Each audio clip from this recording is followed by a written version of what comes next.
Damn.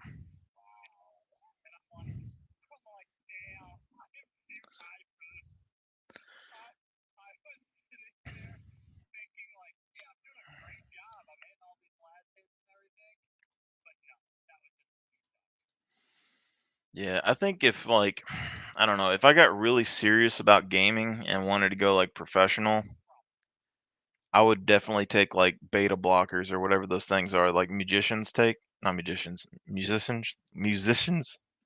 I don't know, people who play instruments like band, you know? Yeah, like it blocks the anxiety and stuff so they can perform better. You know what I'm talking about? No? Yeah, I'd definitely take those because I noticed like back in the day when I was kind of getting serious into like shooter games and stuff, I am fucking robotic. Like I am AI level good if I don't have any of my emotions into the game. But as soon as like I start getting involved where like I'm paying attention and like I'm getting a little adrenaline pumping, it it's not so good. Like I move fast, but like it's not like I don't have a recording of it, but I hadn't played Xbox in a really long time. And this girl named Katie that I pretty much met before I graduated high school, she like invited me over and her boyfriend was playing uh I don't know what it was like Valorant or Overwatch or something. Uh Anyway, he had me, like, play 1 round on there, and I was, like, deadlocked on to people. So, like, as long as I can keep my emotions and keep myself kinda zoned out, I'm really fucking good, but, like, if I get really into the game, you ever played a survival shooter game, like, where, like, you have to loot shit like DayZ or something? Oh, okay, so, the only way I can really explain it is, like, you might be really fucking good at Call of Duty or something. You might be the best shooter in the fucking world, but if you play a looter shooter game, you'll have these moments where like you're trying to get loot and you'll have like, a gun or something and it took you like 4 hours to get it and then you'll hear a noise and then you'll just be like, "Oh shit, do I fight him? Do I don't fight him?" It's like all that little stuff, the little shit that gets in your head and then like you start avoiding like 90% of the gunfights cuz you don't want to lose your stuff.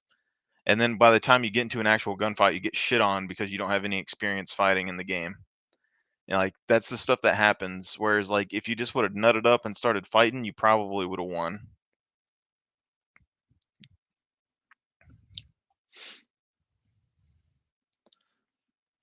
Uh, yeah, but we're really squishy.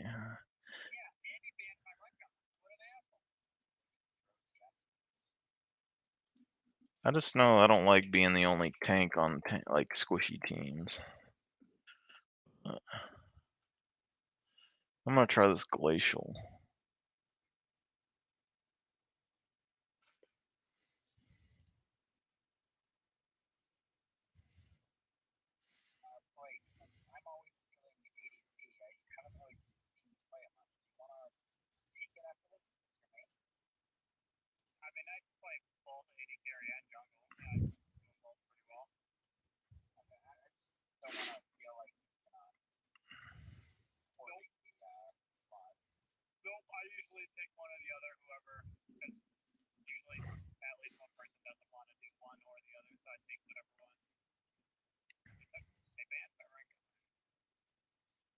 What y'all talking about? Jungle. Mm.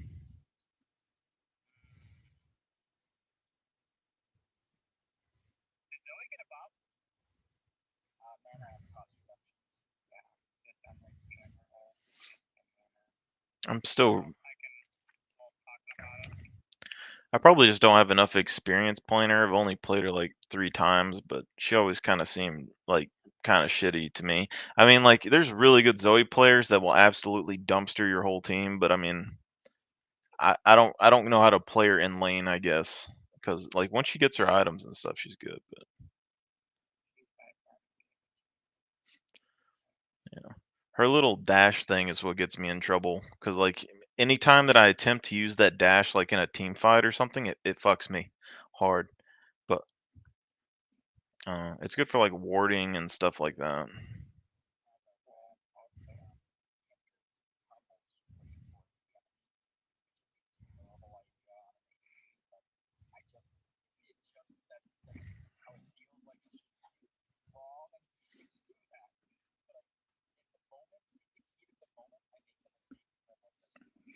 Yeah.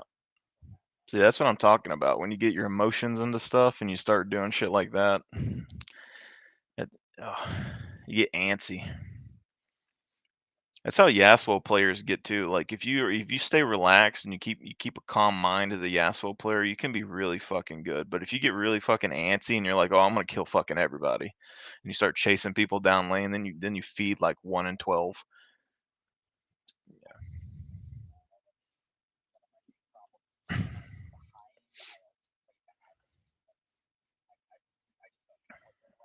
Yeah.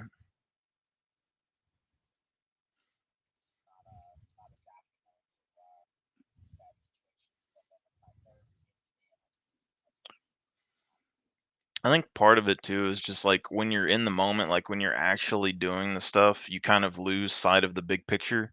Because like you have the same thing when y'all do ARAM or whatever, and I'm sitting there watching y'all, and I'm like, if y'all had like a combo on this one person, y'all could probably easily win this fight. But like when I'm playing the game, I never really come up with that idea because I'm not really focused on it.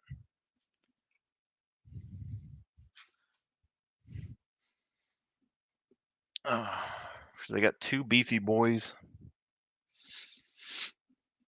I try to do all my pregame thinking in like the pregame right here because like Cho'Gath and Urgot are both beefy, but their CC and stuff is kind of easy to dodge. And then they got three squishy champions. They don't really have any sustained DPS either because their ADC is non-existent.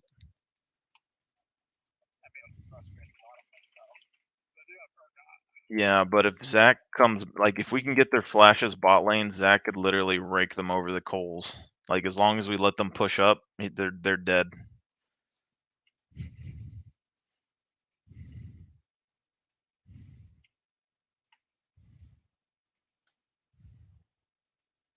Yeah, I'll go this way.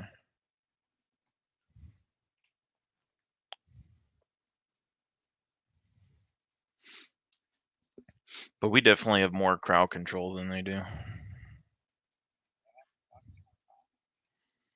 Yeah, but I mean, if we hard engage on them, they're not gonna really matter that much. Do you want a piece, Morgana? Because I will fuck you up.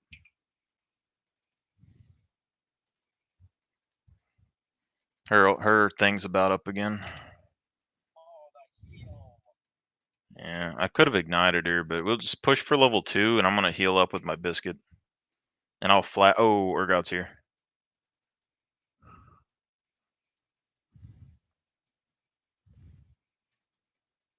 Very aggressive jungle play.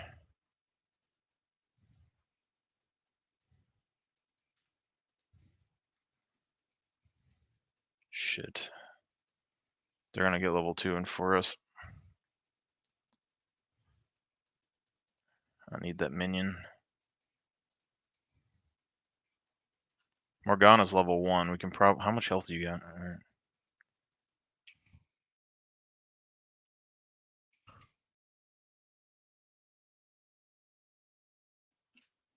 All right.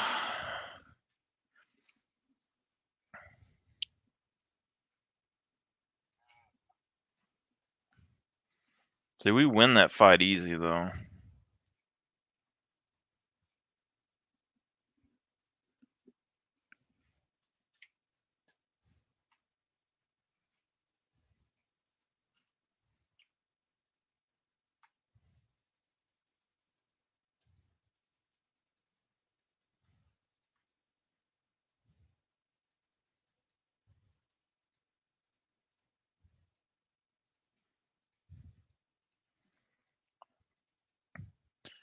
The main thing here is just like,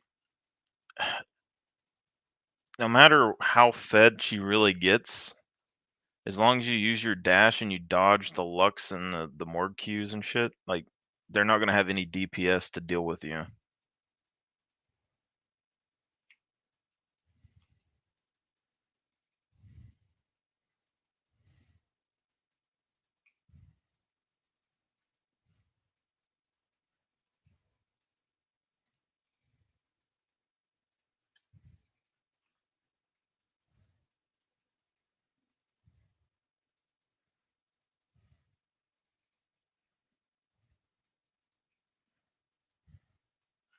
She's in this bush.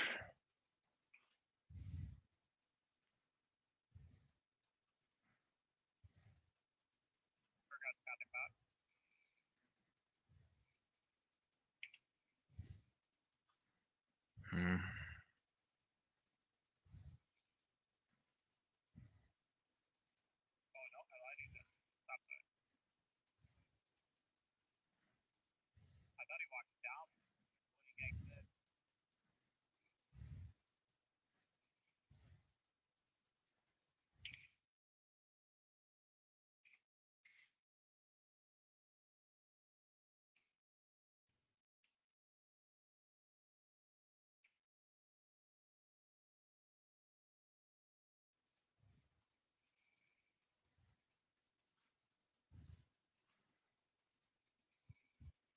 Telling you, man, no reason to be scared of those two.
Come on. Just dodge and auto, man. Dodge and auto.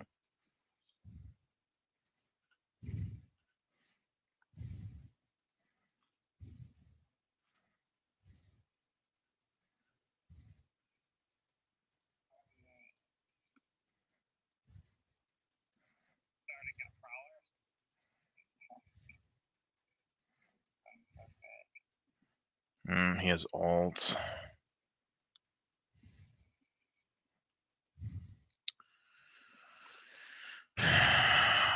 So if he stays down here, you could get Urgot ulted into a Lux ult.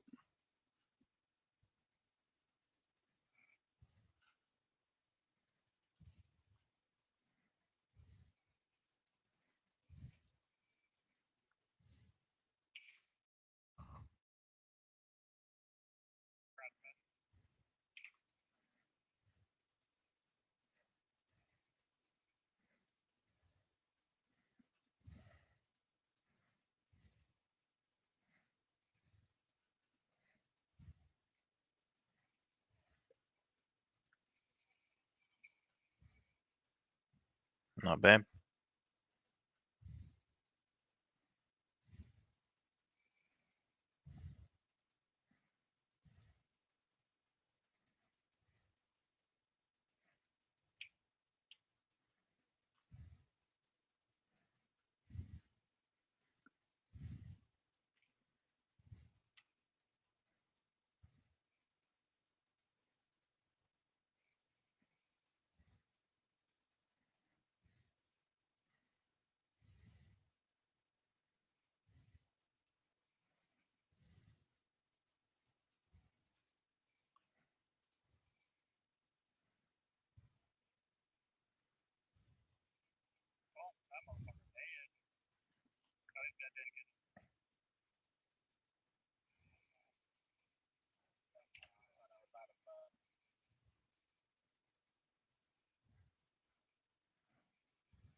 Okay.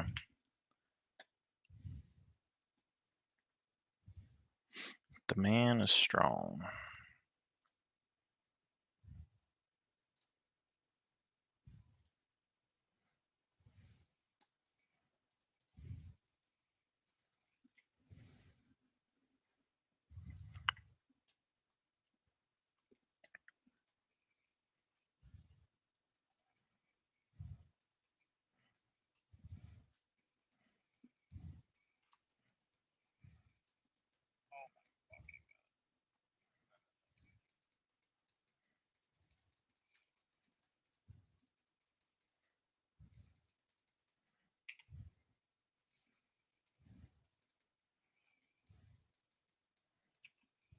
There we go.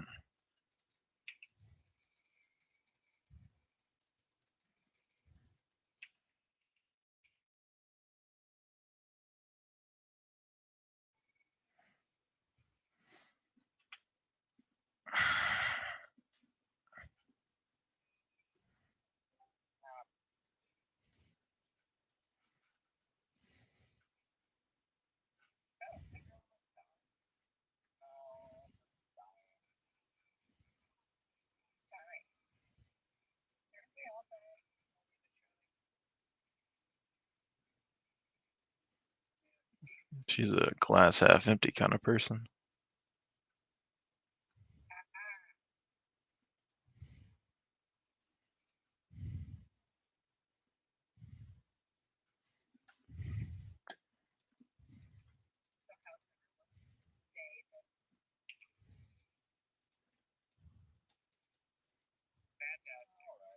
Pretty good.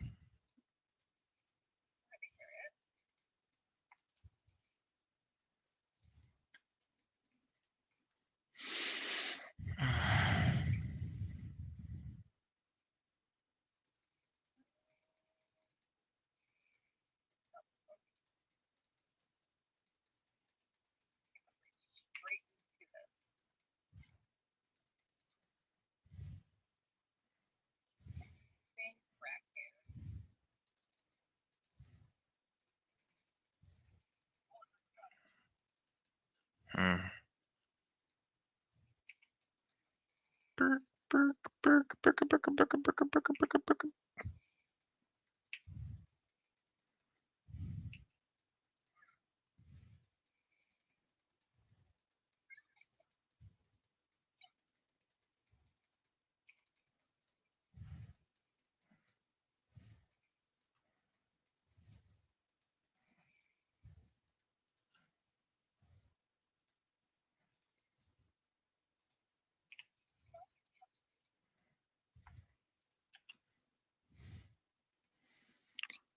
'Cause I feel now nothing. So easy to bait these guys.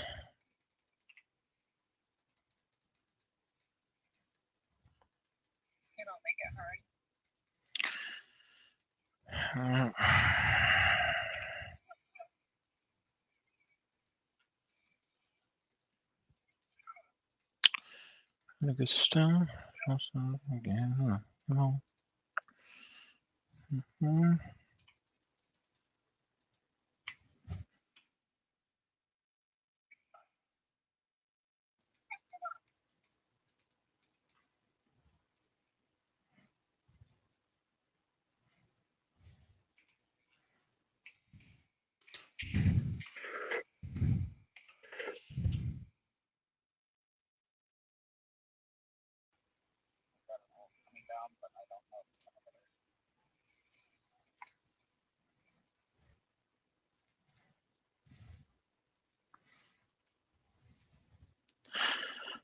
Oh God.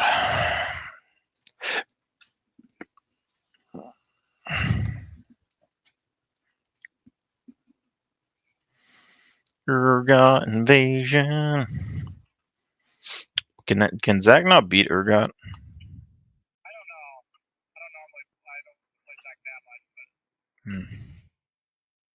Curious. I know maxing W top lane. I've been able to run over every top lane besides Voller so far with him.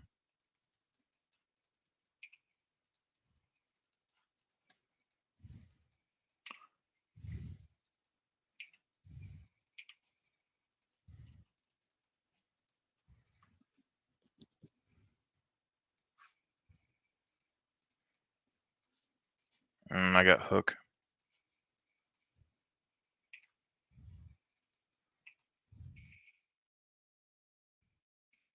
Oh.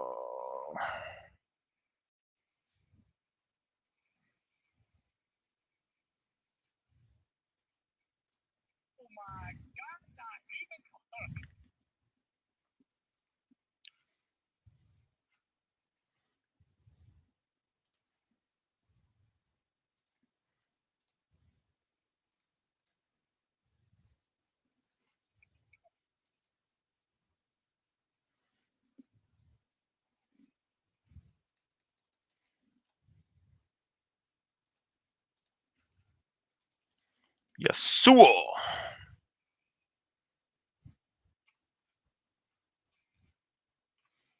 Come on.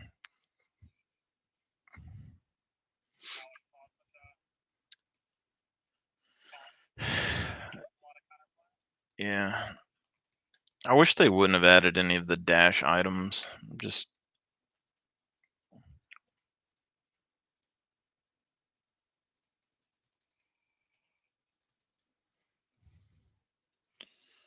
Urgot.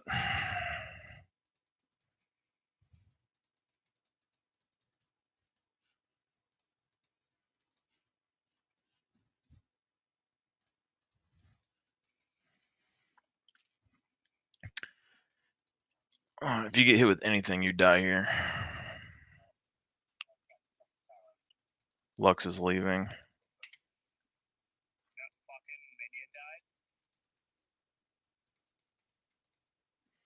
That turret's done for anyway. I wouldn't try to defend it. Might be able to kill Zed or something if we 4-man him. Take mid turret.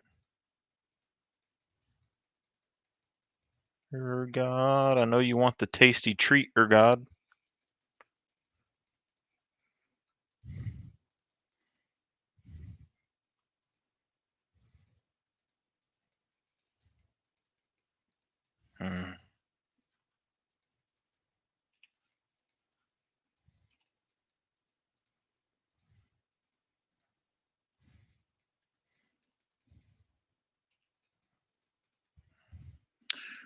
Urgot's keeping a good rap on that.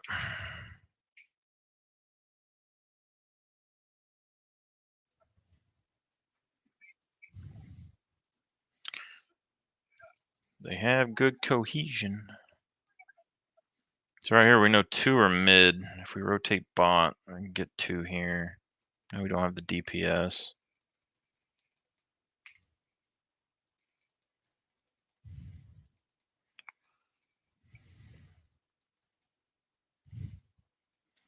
Head on a swivel.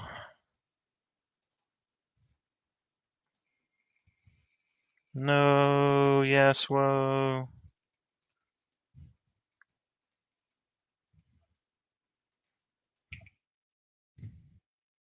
Imagine the psychological terror just seeing your teammate get eaten by a giant octopus guy.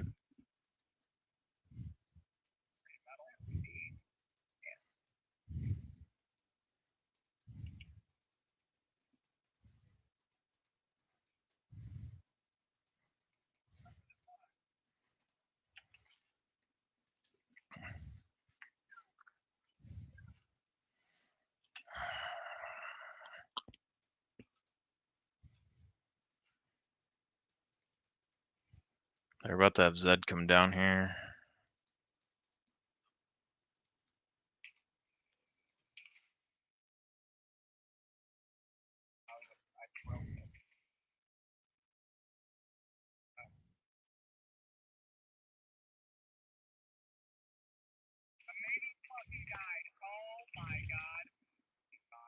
I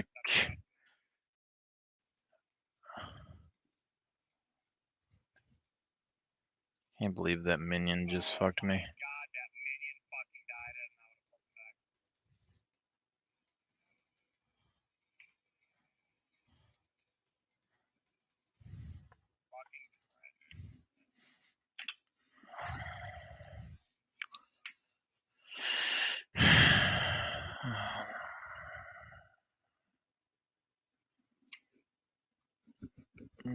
What to do?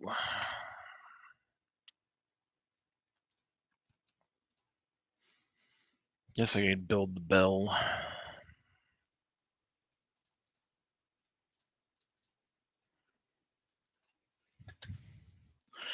Good old spear bell.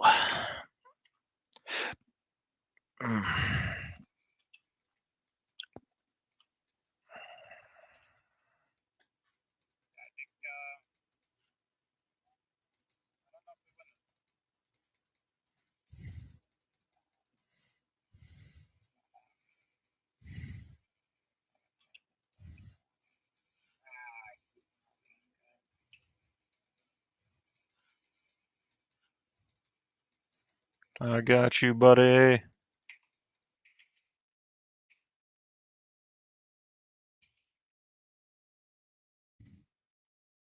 Get more blobs.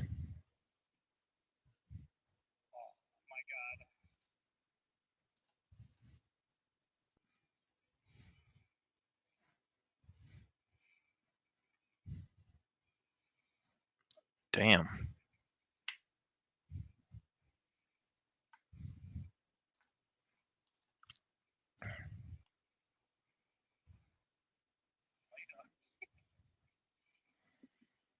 Come on, yes, whoa. Okay, I'm so happy he didn't ult there. I was about to. Oh.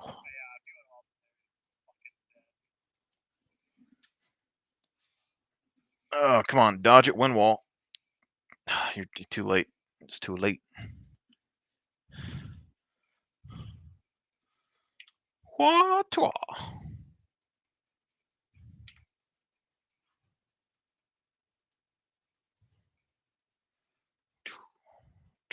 Uh,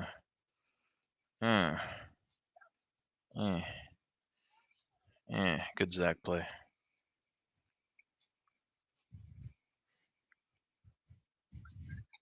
Zach is the damage.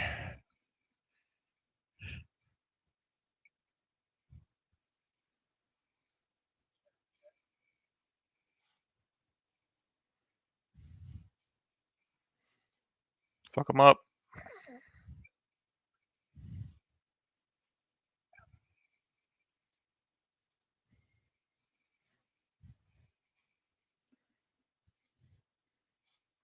Come on, Yasuo.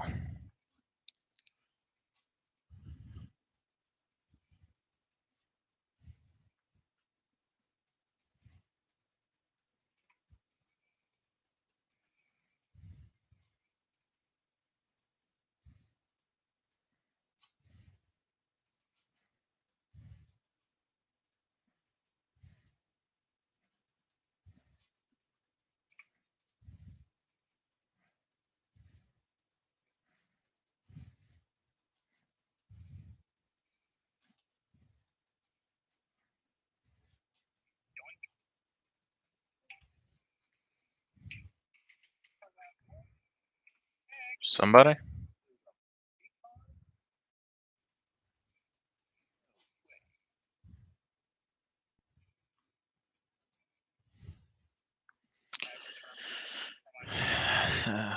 God.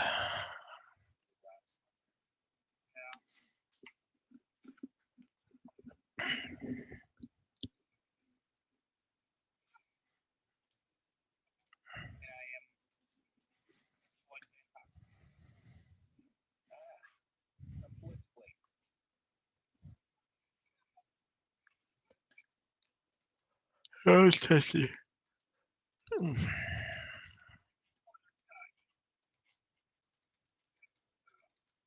Mm.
My goodness.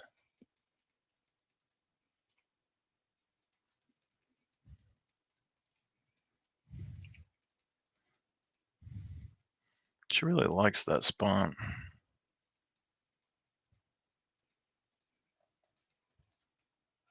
Oh, there he is.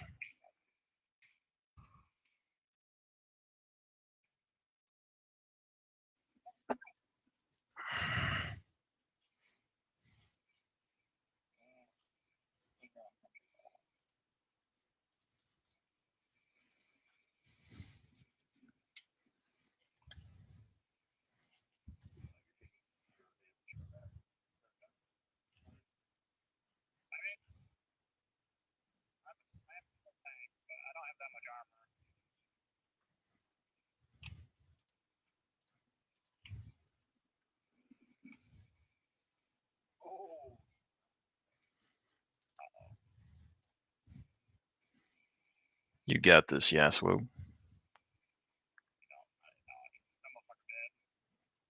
Nah, he's playing too static. Gotta be loose on your feet.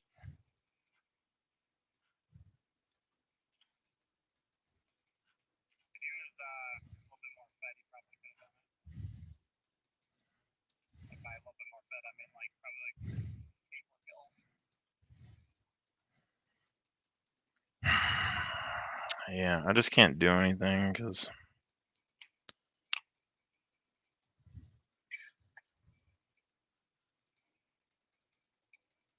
that's not good.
I don't get how girls always pull these curveballs. Like they seem like okay, so everybody watches all the same TV shows and stuff probably pretty much, right? Everyone's a little bit weird, but they always pretend like they're not weird, and then like eventually they'll be like, "Oh, you're really weird because you like anime or whatever." And then but they'll still talk to you at some point. But then they post something like she likes Doctor Who. Like that was off the wall. Like Doctor Who's a weird show. Like I watch Doctor Who, but like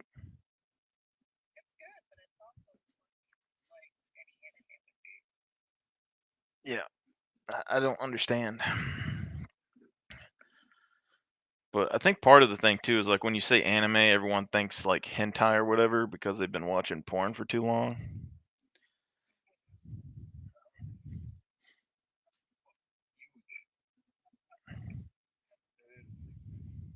Yeah,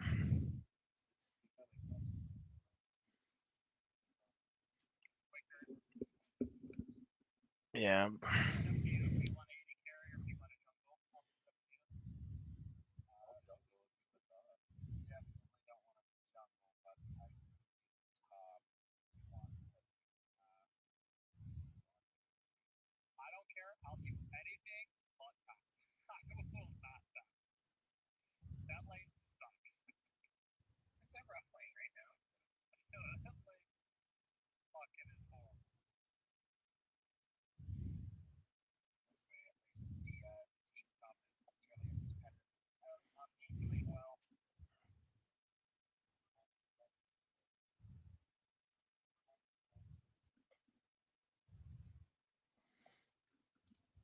What happened?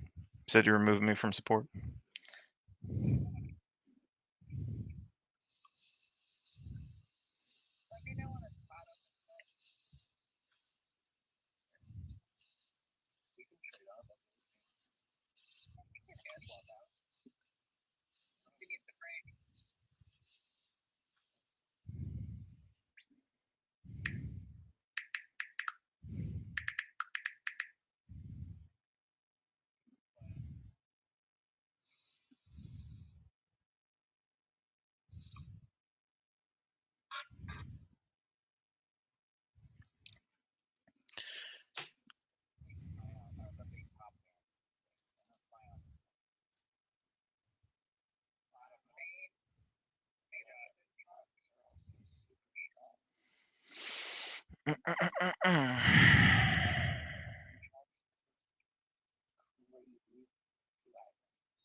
Unkillable.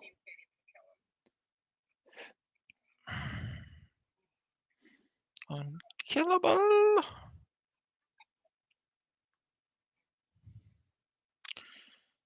What would be fun?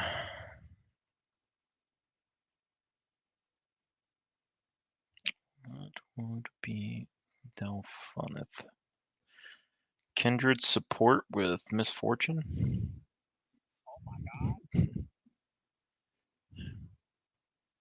Oh shit, was that me? Oh, alright, well, y'all can leave me behind if you want.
God damn it.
Oh my god.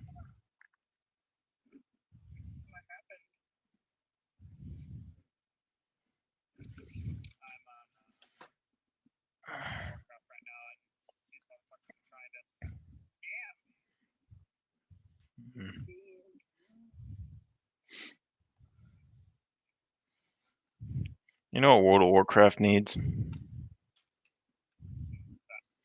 Jiggle physics.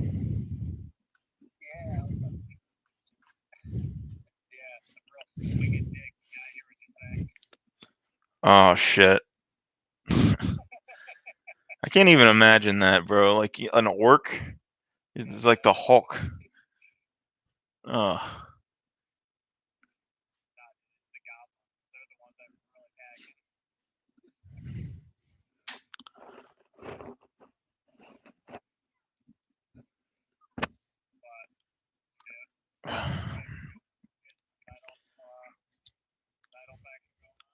Guaranteed though, if that was like a cosmetic that you could like buy in the store or something, like guys would do it.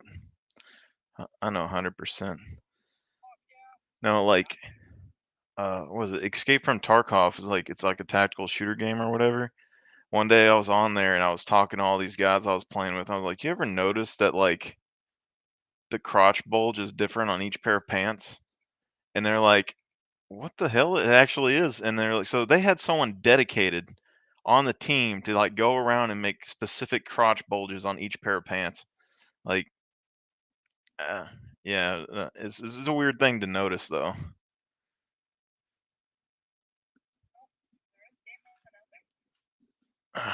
That is true. That's why I specifically wear the biggest crotch bulge when I play that game now to exert my dominance. That's how you do it. You never know, like that one split second in combat where you're like aiming at each other and they notice your bulge and they panic.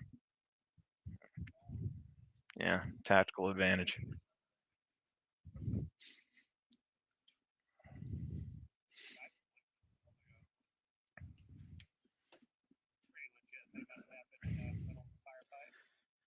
Yeah, 100%. That game is pretty damn realistic though, for the most part. Gets better every year.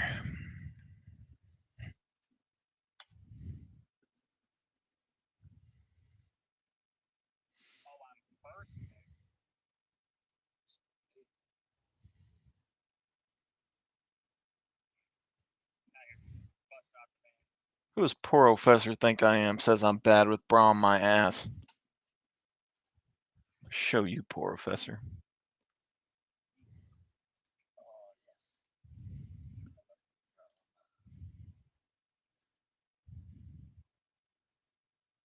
You do aggressive, Brom.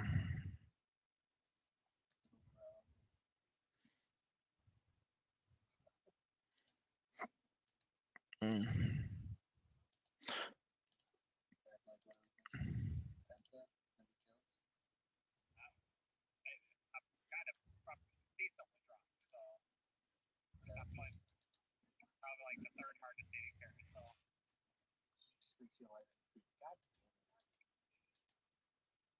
If that's World of Warcraft, it sounds a lot like StarCraft.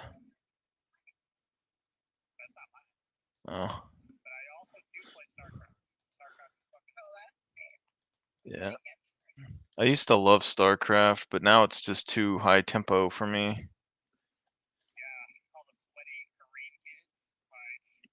Oh, it ain't even Korean kids. It's just like everybody, even the people, like the original Age of Empires. Ever since every game became competitive, it's just all macro keys. Like whatever happened to just, we got 15-minute timers before we attack each other. You build up your base and you fucking have at it or something. It's just God, you'll play StarCraft and you'll have like your first building built and they'll have 3 bases and you'll be like, "What the fuck is going on?"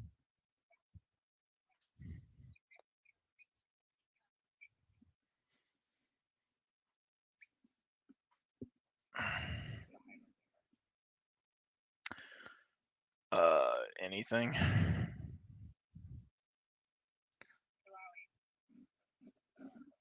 Like AP carries can like out poke him and then stuff like Yasuo and all that, you just kind of like farm individual turrets.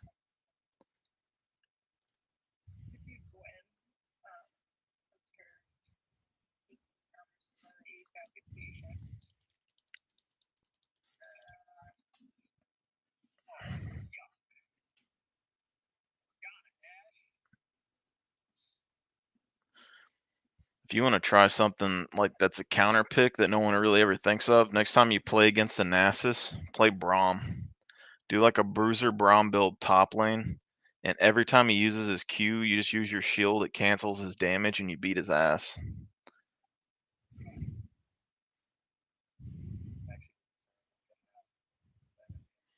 Yeah, it's pretty good. Now, don't get me wrong, like, yeah, it's a pain to like, farm and stuff early, but yeah, I used to fuck around with some different supports top. Leona can actually do some work top lane too. Like she can beat yeah.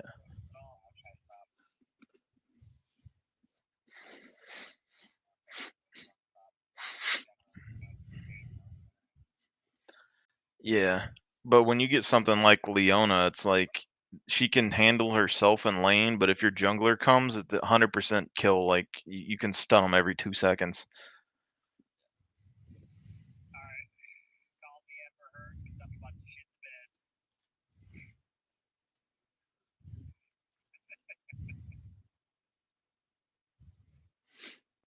I used to have a mustache like this, handlebar.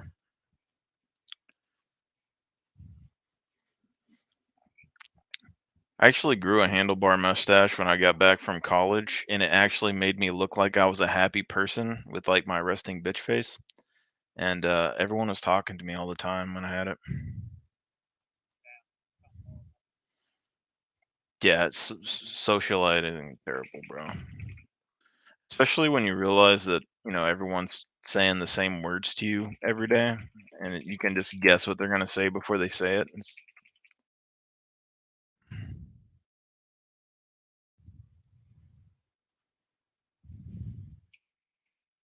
You ever seen this snail here before? I'm gonna name him Gary.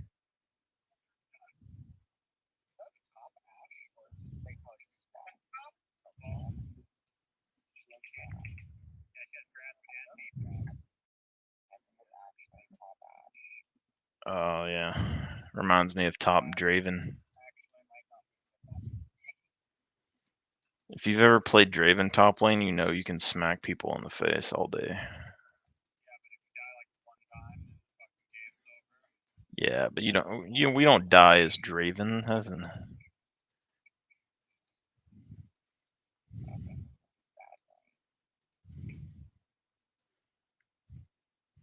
Gotta think of him as like 80 Timo.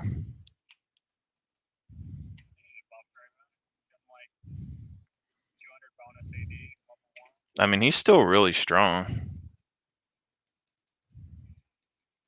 as long as that doesn't happen.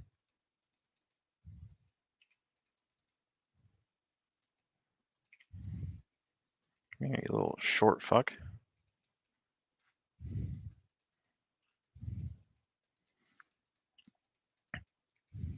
Because Draven, you gotta assert your dominance early. You gotta just control the lane.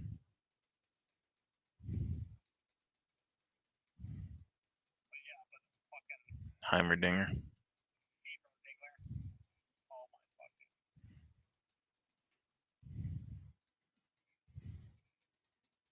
Too bad he can't hit shit.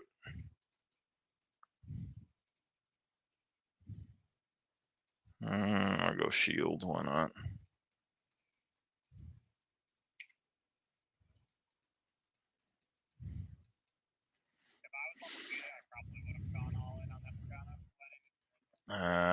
Maybe there's a lot of minions there though.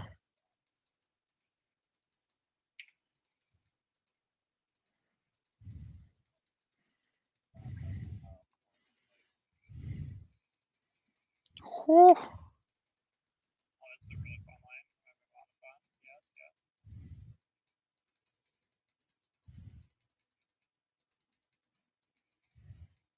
She tried.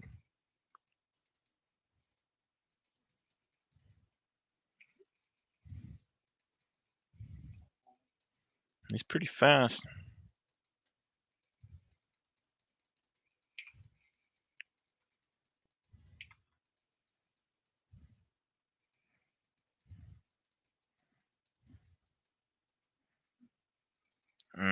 Yeah.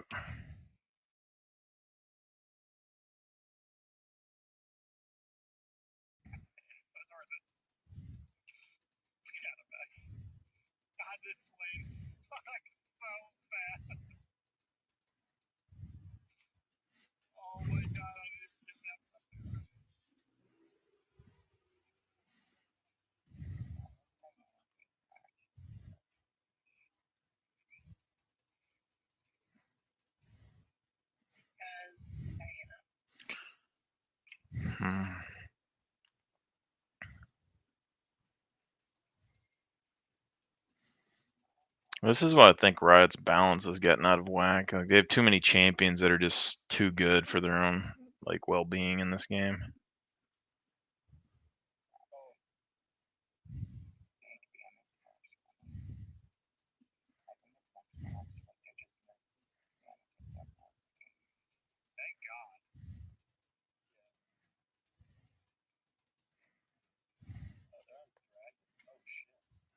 Yeah.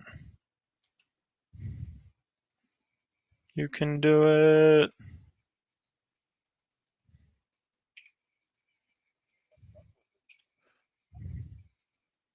You better hit that freaking.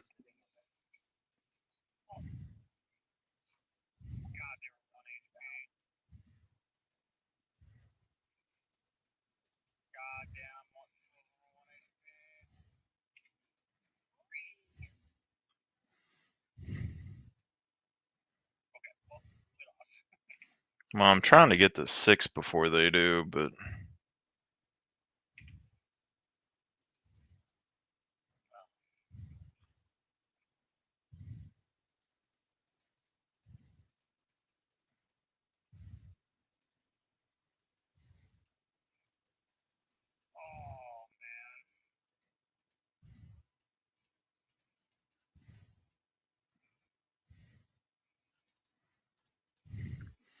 we could always like hard push and reset and then hard push and reset. But I mean, they may stay, but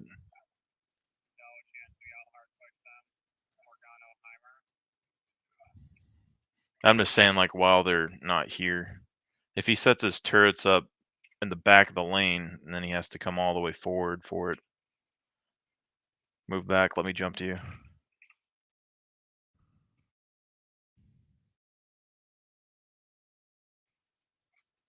We don't go into that. He's gonna hit 6 here in a second.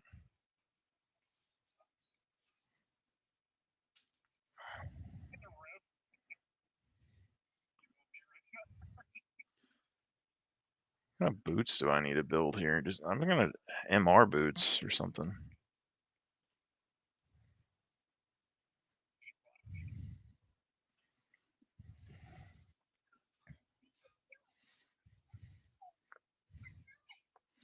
I'm just gonna wait to get my boots.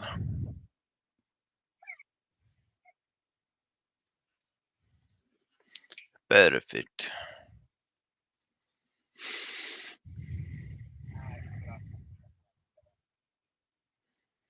Yeah, I'm using glacial, so when you park my passive, the glacial's gonna go off and it'll slow them.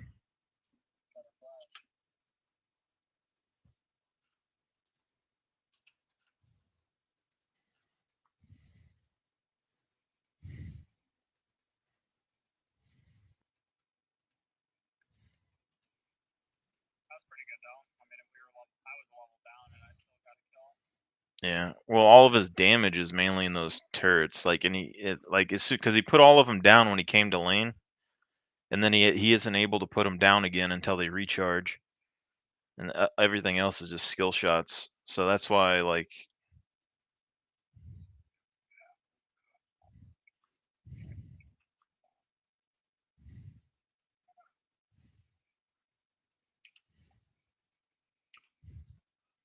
I think I got a problem.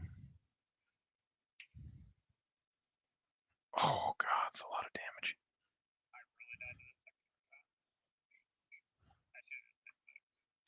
Yeah.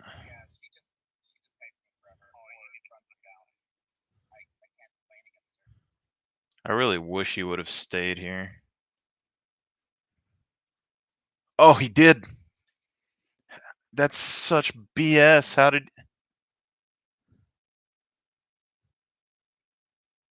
How does he sit back at that turret for like 2 minutes, and then as soon as I turn my camera, he shows up?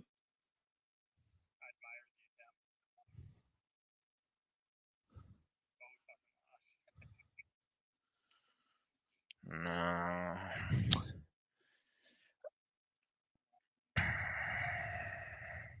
I mean, we could swap with Swain top and try to take on Ash, but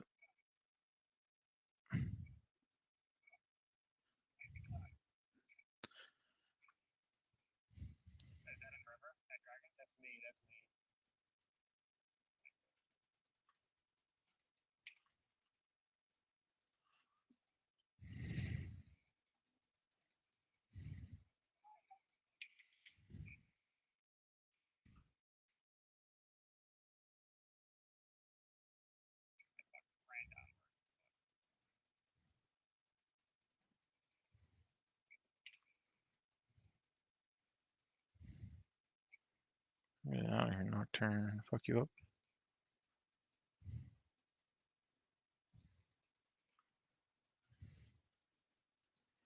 They're going for drag. They're pretty hurt though.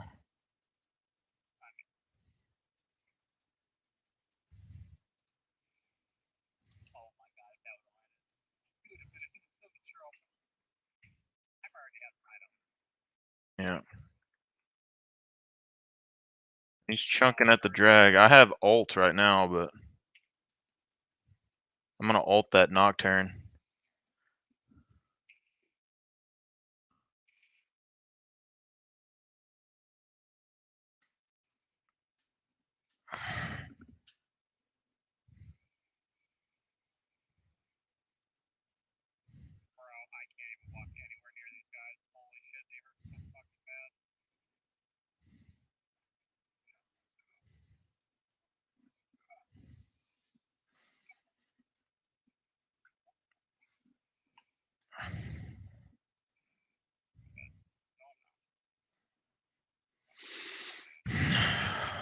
Yeah, Morg's coming.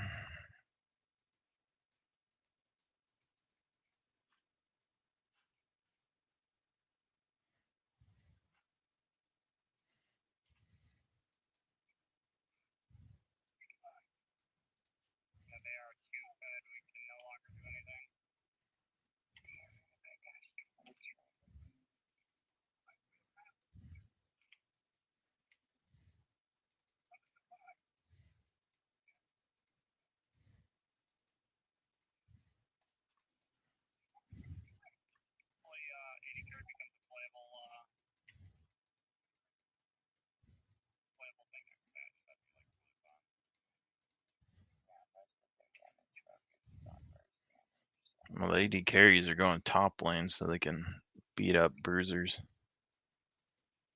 Apparently.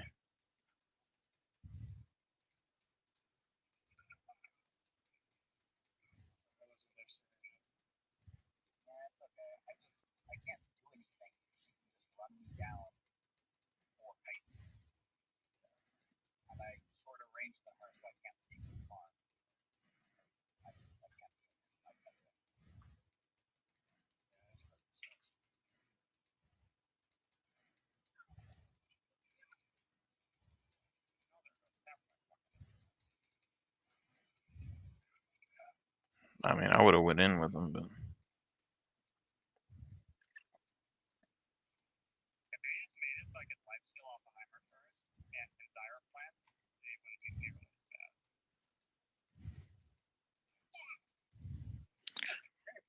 if I stay, Nocturne's gonna ult my face. Yeah.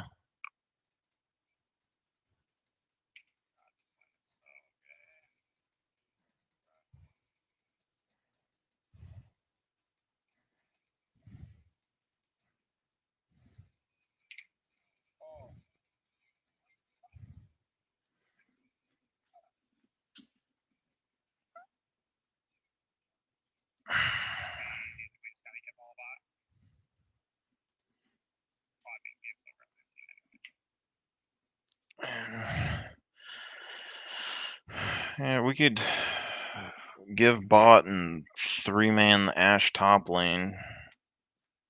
Maybe.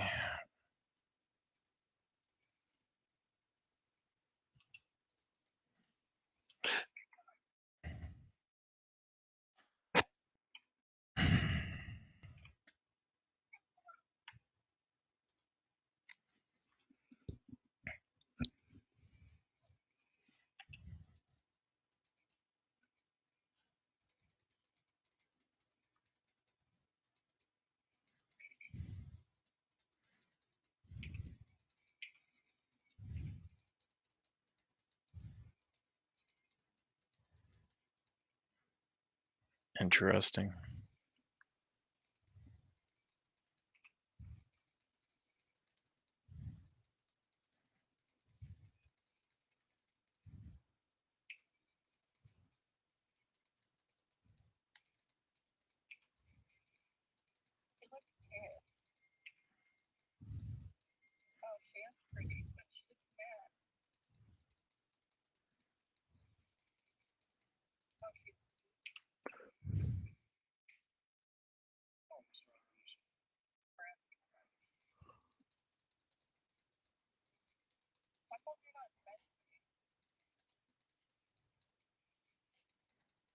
Alright. I need some gold.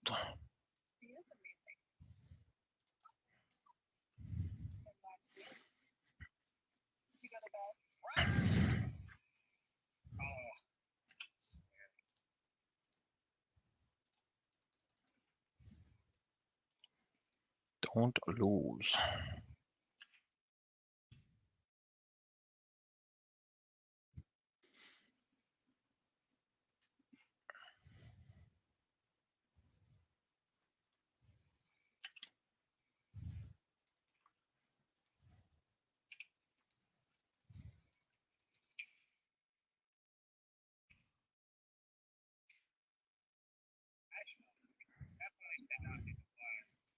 I'm about to beat his ass, but Heimer's coming. I don't have ult yet.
probably gonna win this. Like if Johnny he loses, it's just gonna be insane. Well, he lost Disney already. He lost all this stuff. So all right, now what if it gets even worse? Johnny can't even get in movies. He's auditioning for commercials. Nike, just do it. I didn't do it. No, Johnny, you're supposed to say, just do it. Okay, 3, 2, action. It was her fault. No, Johnny. What's the line? 3 words. What's the line? Just do it. Okay. That's it. Okay? You good? Yes. All right, here we go. 3, 2, action. It was all her fault. I didn't do anything. Damn it, Johnny. What about McDonald's? I'm not loving it. I'm not loving losing my jobs and losing my credibility. Oh, Johnny, no. I'm not loving it at all. Okay, so the line is, you sing, ba-da-ba-ba-ba, I'm loving it. That's all we need. Okay. 3, 2, action. It was her fault. She did everything. No, Johnny. Johnny is probably going to win this.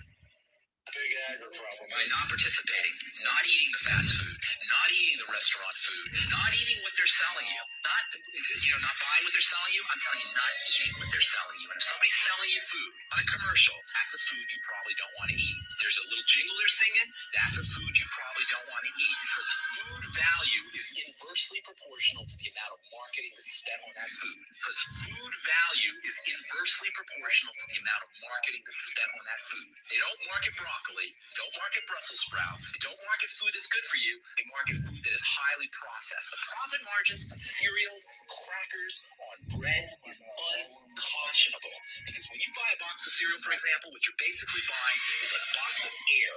Profit margin on that stuff is repulsive. Why do you think the biggest companies in the world, like Philip Morris and the cigarette companies, you know what else they own? Potato chip companies, and they own the snacks. Big aggro problem. By not participating, not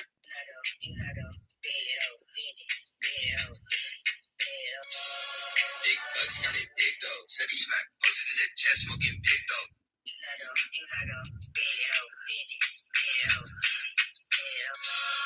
Big Bucks got it big though. Said he smacked, posted in that jet smoking big though. Big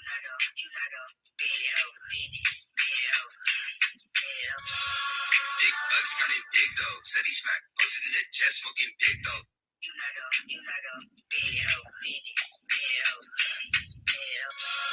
Big Bucks got it big though. Said he smacked, posted in that jet smoking big though.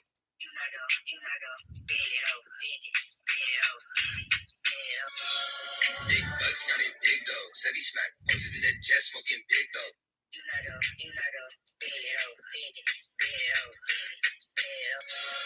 Big Bucks got it big though. Said he smacked, posted in that jet smoking big though.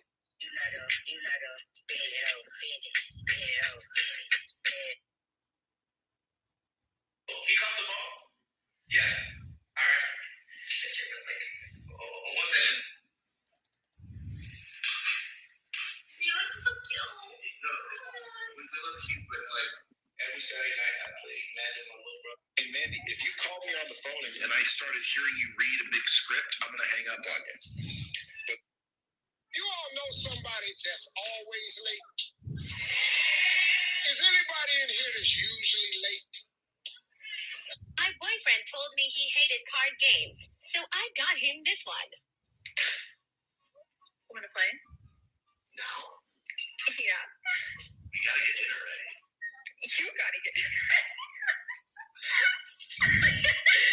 One round. Okay. Okay, so you have to draw a dare and a twist, and if you don't do them, you have to draw a punishment card. Do the worm from one side of the room to the other and talk with a thick redneck accent. If you didn't do it, what was your punishment? Take a shot of any condiment in the fridge. What was the next one? Borrow someone else's for the rest of the game. Just because. You're next. You study people who are at the pinnacle of anything. You recognize that to get there, motivation is 1%. Winners don't need motivation. Winners need discipline. Discipline's about getting it done because it needs to get done. QW.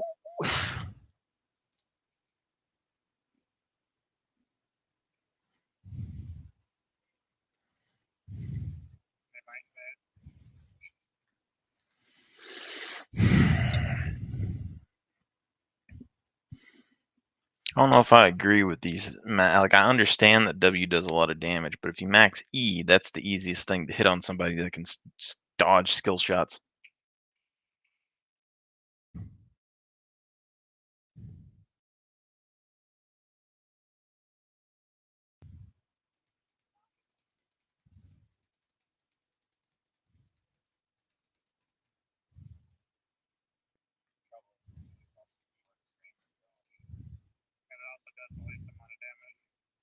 Yeah, but it's guaranteed.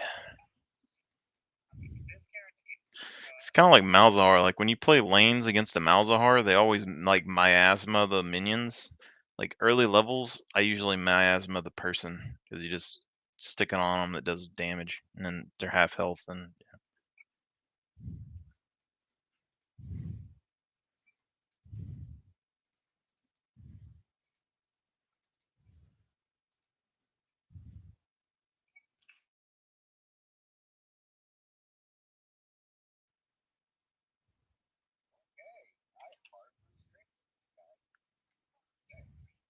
what, Warren?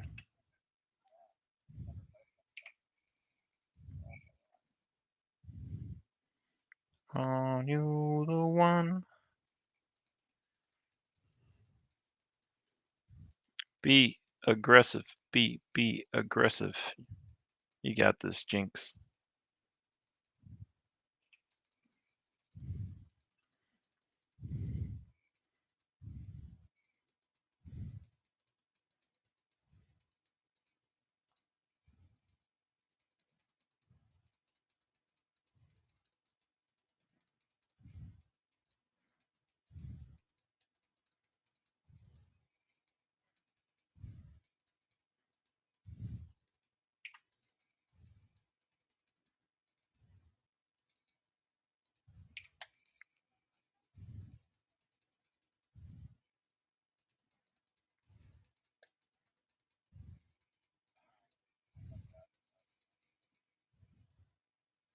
Oh, she's gonna want that cannon, and we gotta be prepared.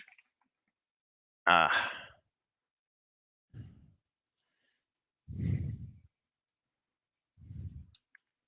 Be aggressive. Be aggressive.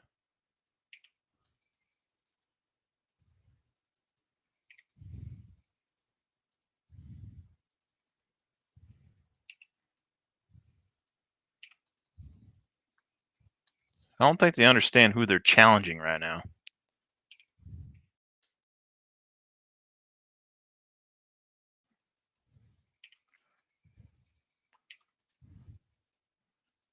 Don't you die. Auto attack. Oh, she's gonna Q.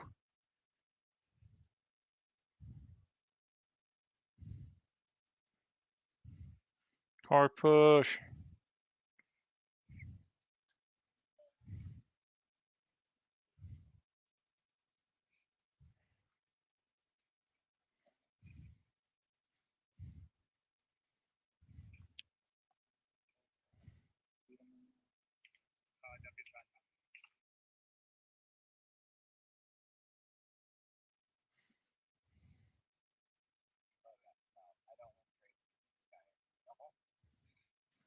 Don't worry, I'll keep them nice and low.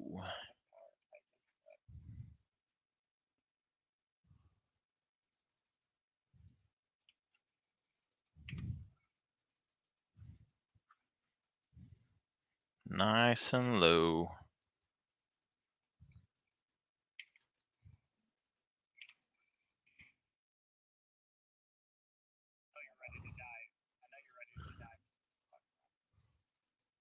Oh.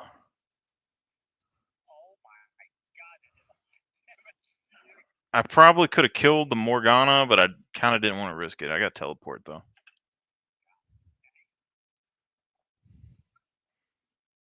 Secret to a good caster.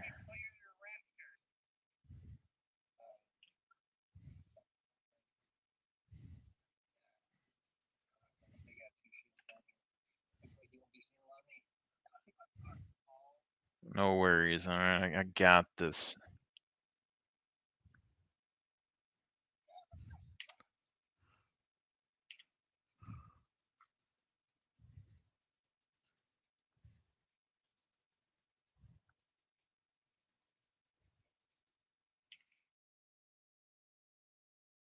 Oh, that kind of hurt.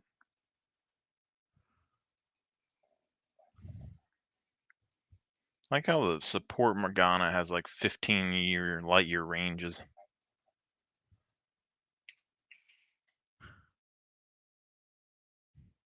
I need to bounce the blaze effect off of the minions.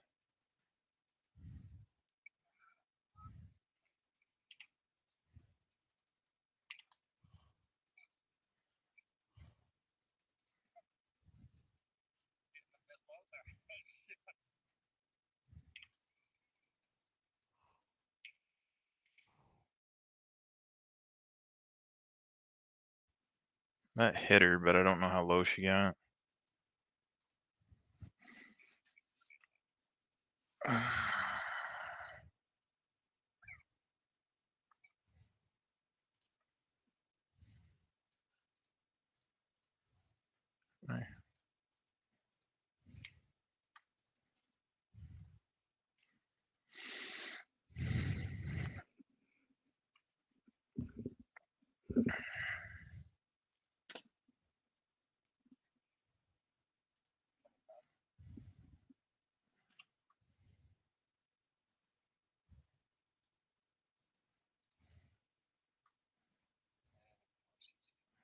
The spread range is doubled.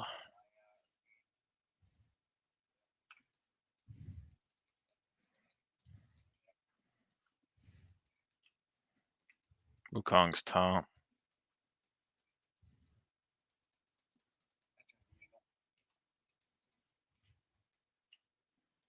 Oh.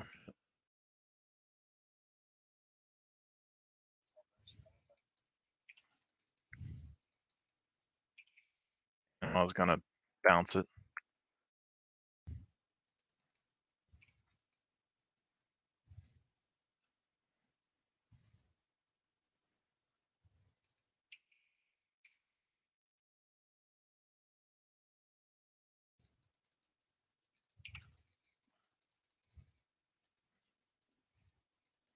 Where did Morgana go?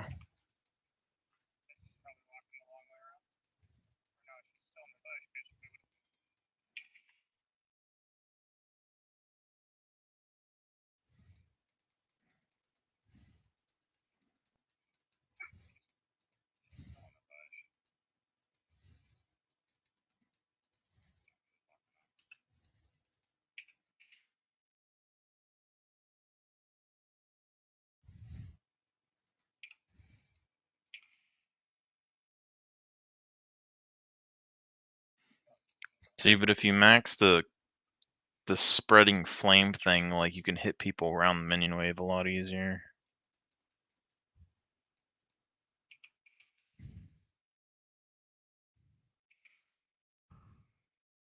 Oh, she already used her Q.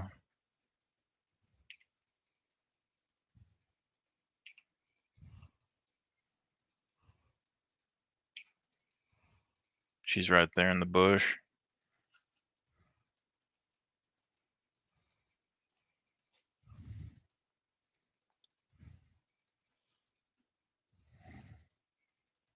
It's not really a whole lot that we can do to them. Even if I all in them, they have double shield.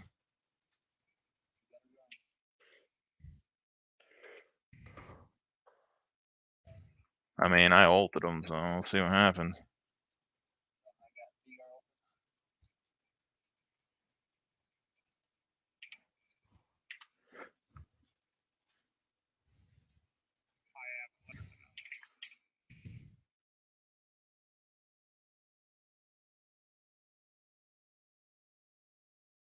Cool. I don't know where he is though. In the bush? Uh.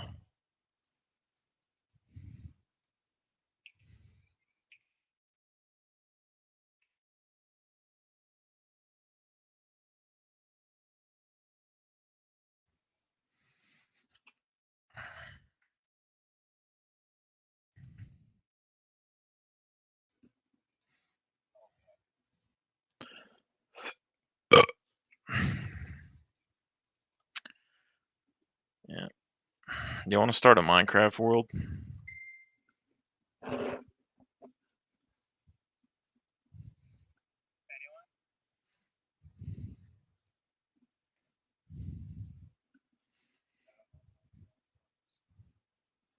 You should though.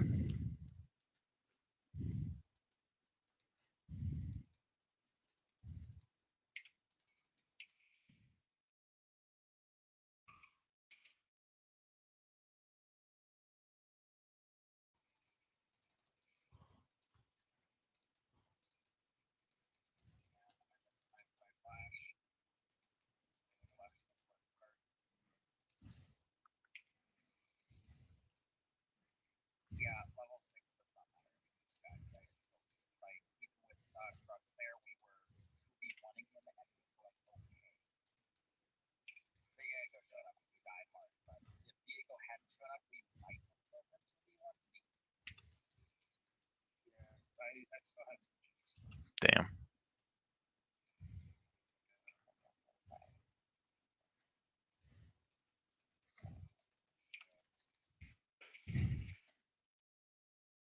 Oh, he's. God damn it! I knew it.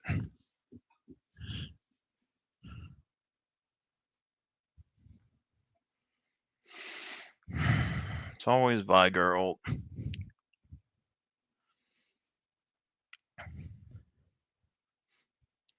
Like, I never have any issues with any ability of Vigar's. Like, I'll dodge all of his shit, but as soon as he gets enough AP to one-shot you with ult, it's over.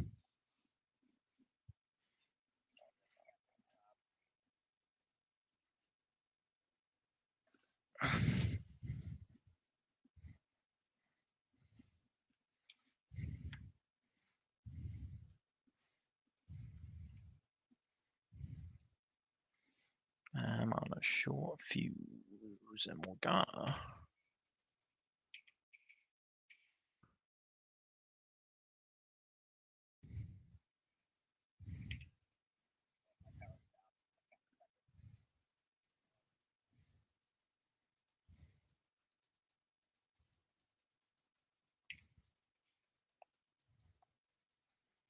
Morgana's up there. Look at that, the range.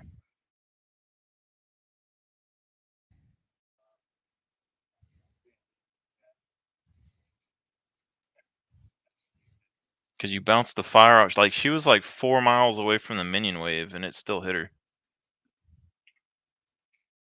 It's fucking...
Oh, Missy.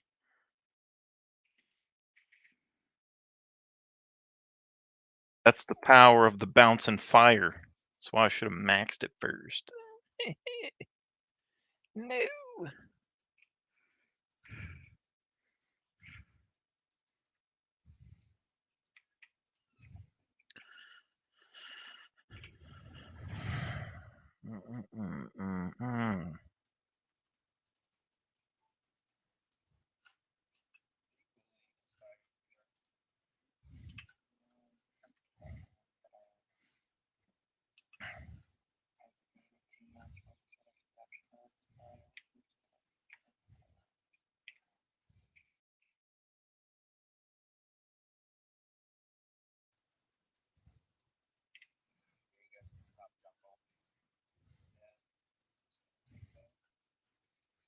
Take this blue buff.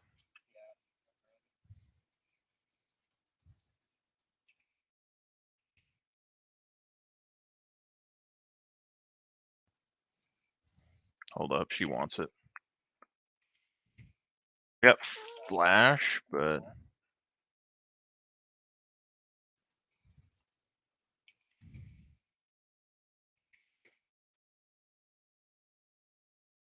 I wasn't expecting y'all to both jump behind me, but God, they fucking all flashed on me. Oh my god. Well, four of them flashed right there. I needed a buffer. I needed the fat boy to stand in front of me.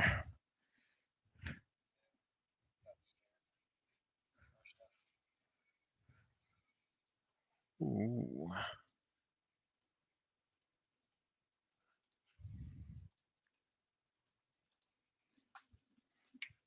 I guess I'll go hold the Orin up here.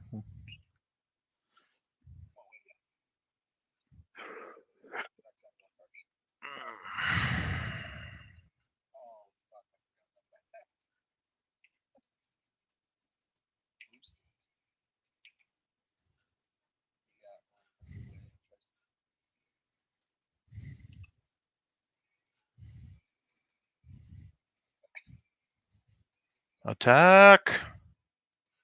Show no mercy!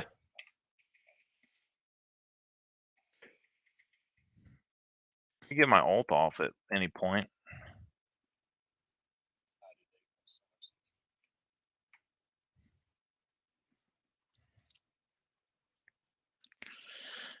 Yeah.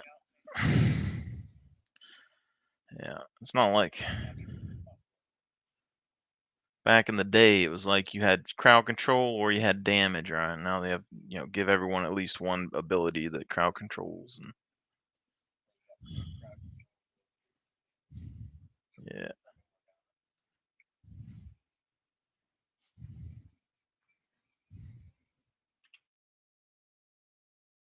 137.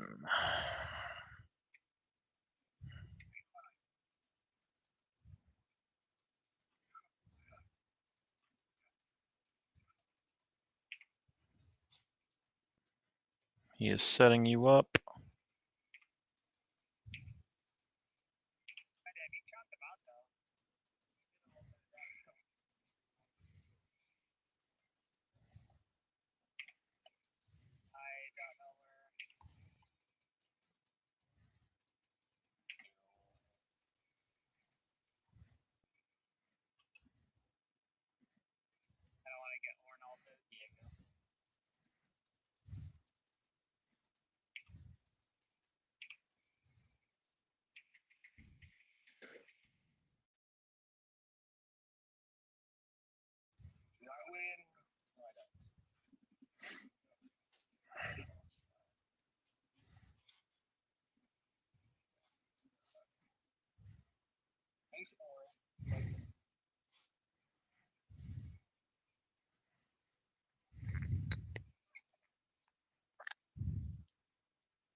Wow, you had to scare them.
Right there is how you deal with a Vigar, no fear. Oh no.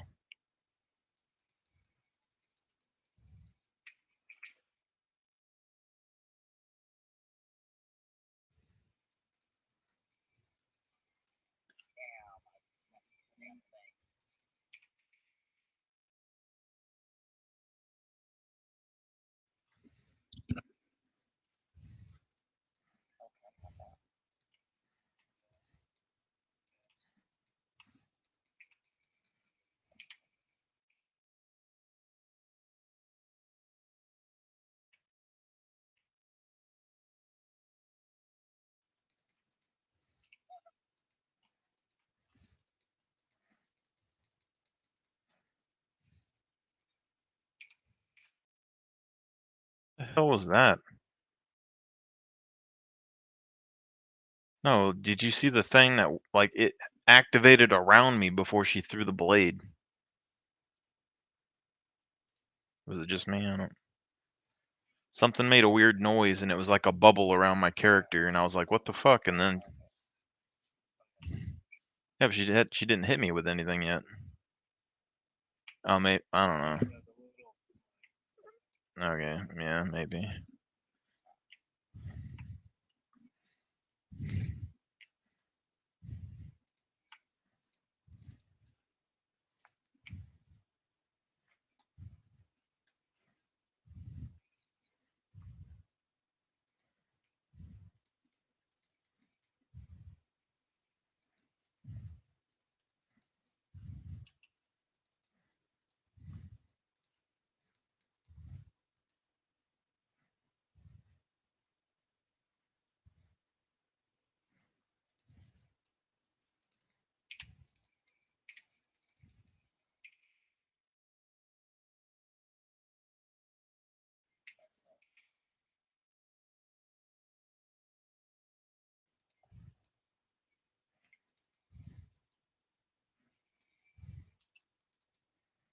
Orin's coming. Don't go over there.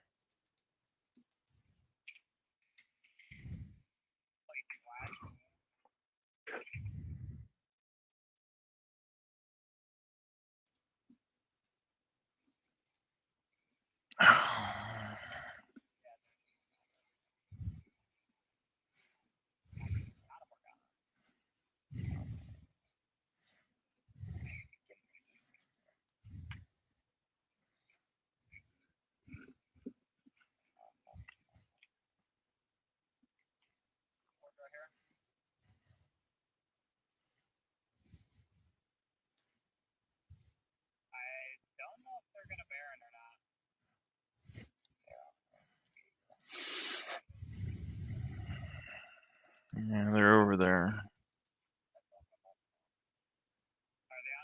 I have ult.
gotta farm up a little bit.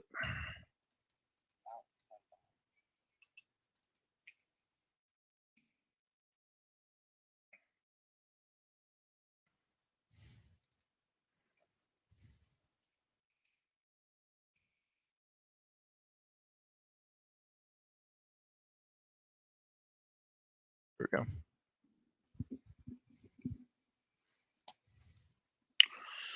And now we get a slow item.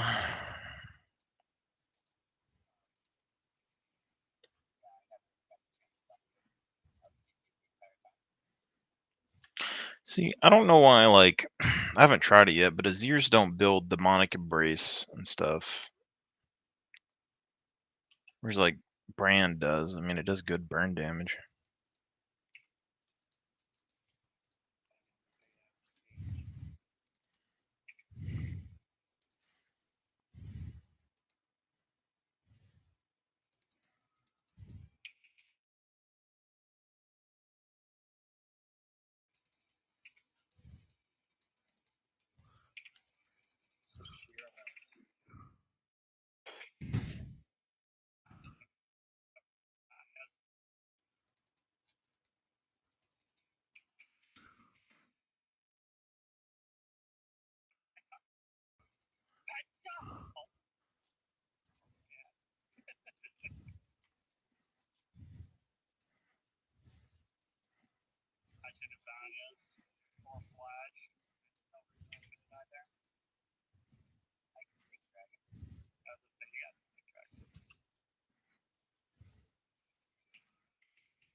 God damn it! I can't get my.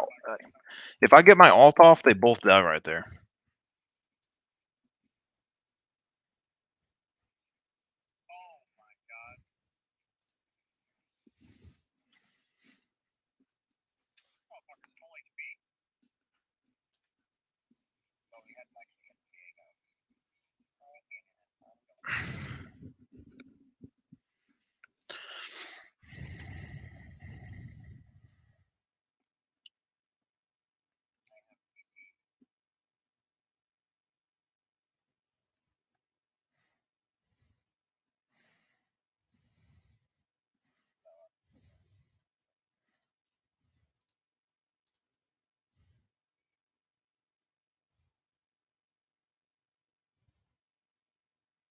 Hmm.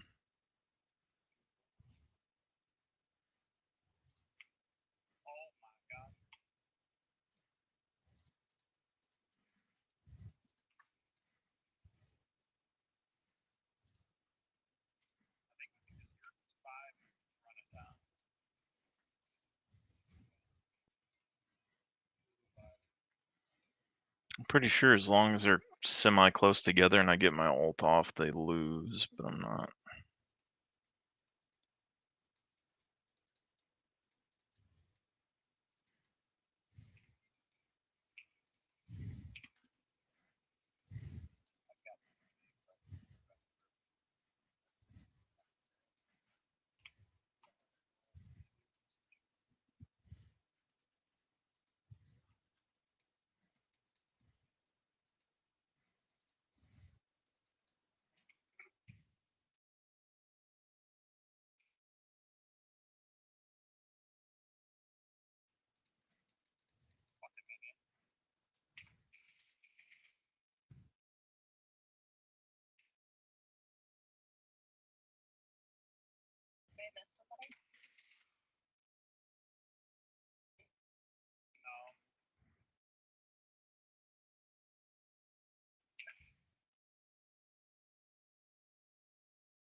He's behind us.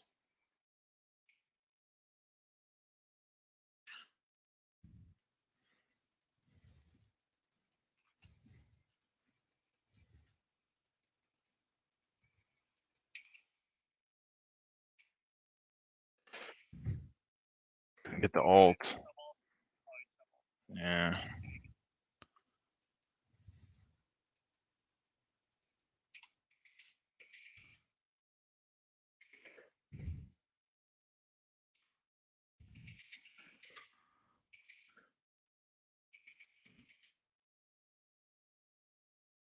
Yeah.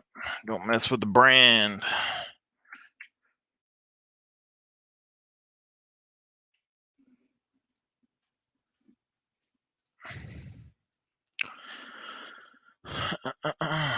What's my scaling anyway? 55, 60. His scaling really isn't that good.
Okay.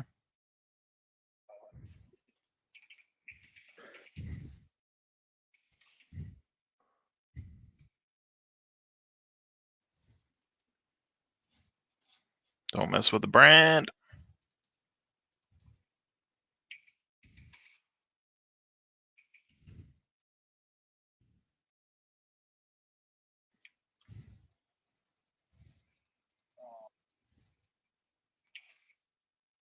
Oh, that's not good.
Dang right.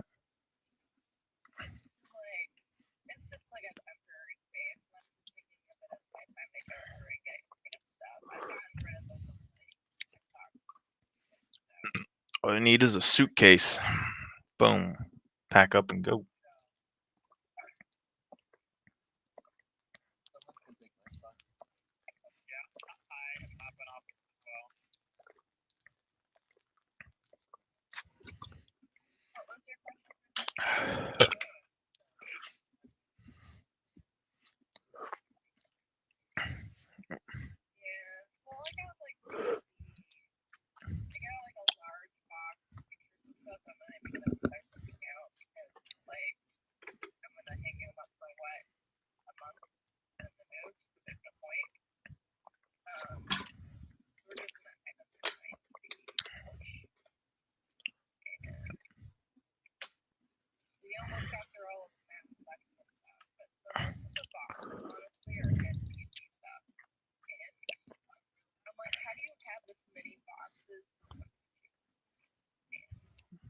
parts and He's got his monitor. He's got like a couple other things, spare parts. Like he has over 5 years. I don't understand. So I told him he has to go over it this weekend, and I got more clothing for the kids, and I've just been getting some spare clothes. My mom, his mom, buy them clothes. Like, they have more clothes each, so trying to get rid of stuff and consolidate since we're going from like a 2,500 square foot house to about 2,300. So we're losing 50 square feet, and I just don't want all this stuff anymore. Hmm. And then my husband got a cold, and he passed to me. He became patient zero. So I'm just like, thanks, sweetheart. It wasn't the kids this time, it was you. Hmm. So yeah, I hope so. At least I get so sick, but he's a little bit more through the process than I am because he's the first one I got sick. So I'm just trying to get him to do a majority of the stuff that isn't like the kids. And I had to get Eli, like, I had to go into the doctor's today, and it's just a pain in the ass right there. You're only supposed to go in for a certain amount of like exams per year, but when you move, they don't like make excuses for that. So I had to go. They had to be Korean to figure out how they were going to see him, so they set him up for referrals for his care that he needs, and that was fun. So it was like an inpatient visit or something like that. Hmm. As long as it means he can get what he needs, and I just found out he has the astigmatism and focus. So the poor boy can't see shit. I mean, you can probably see something, but stigmatism's like your eye changes a lot. Yeah, well, for me, it makes everything blurry, so I can see the color of everything. Because I have the same thing he does, where it's an astigmatism in both eyes. Hmm. So I see color just fine, but like shapes and definitions and sharpness is just not there. So it's just like blob color.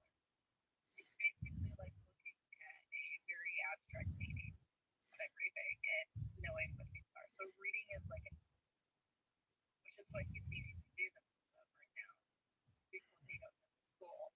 And so like I can see why he's struggling to read and speech and stuff like that. He can't even read and he can't make definite shapes.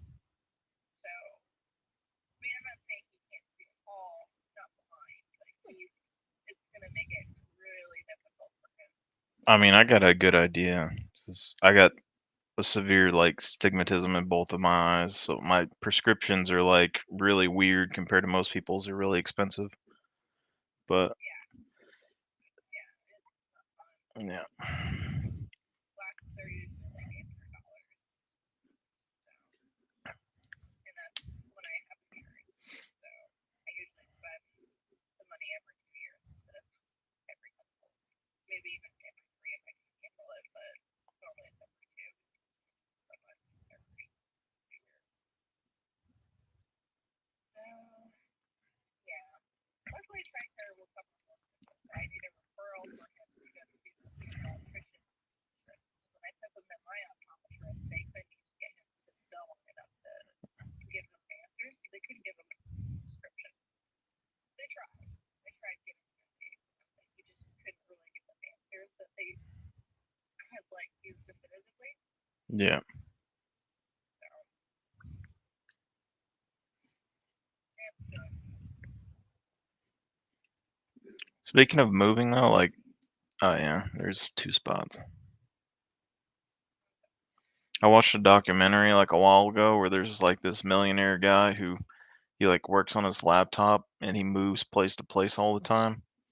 And something I never really thought of but was kind of smart, I felt like, was every time that he moves, like he has his basic stuff that he brings, like his toothpaste or whatever, and his laptop, but he buys like white T-shirts and stuff from Walmart. So like instead of bringing and packing his clothes, he gives them to Goodwill, and then he just goes to another Walmart and buys some more white shirts and stuff.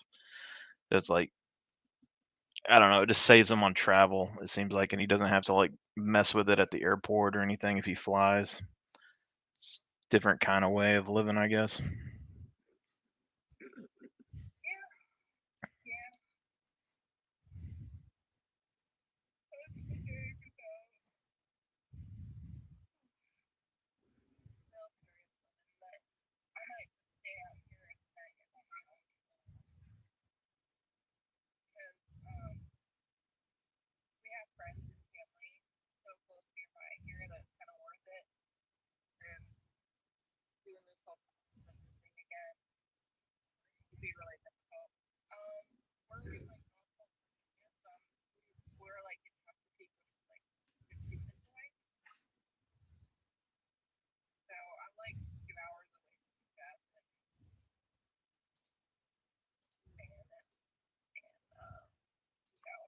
My name Tip.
Well,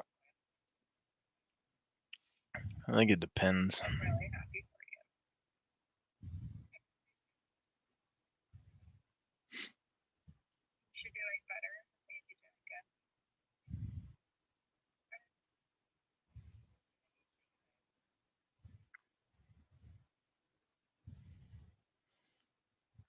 That lady deserves a date night, bro.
Does it though?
I don't really know exactly how I'm gonna play them yet, so that's just something.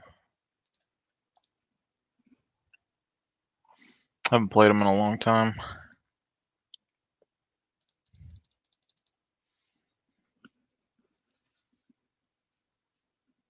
Oh,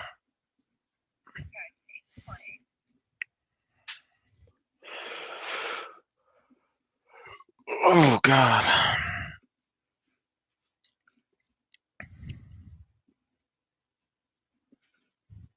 Let's see how overly too. I'm probably gonna suck at it.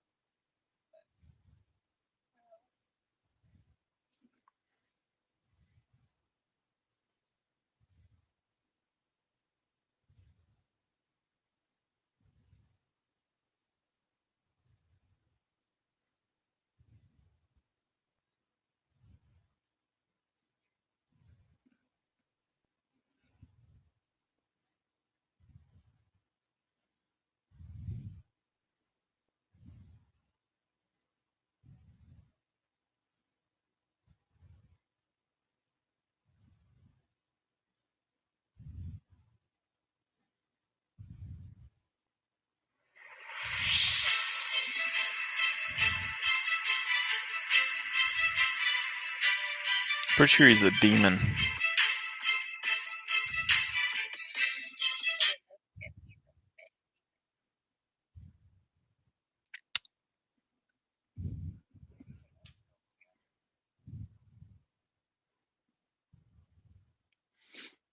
Yeah, I had that pulse fire thing for a long time, but I don't know if that hacker dude got rid of it or not.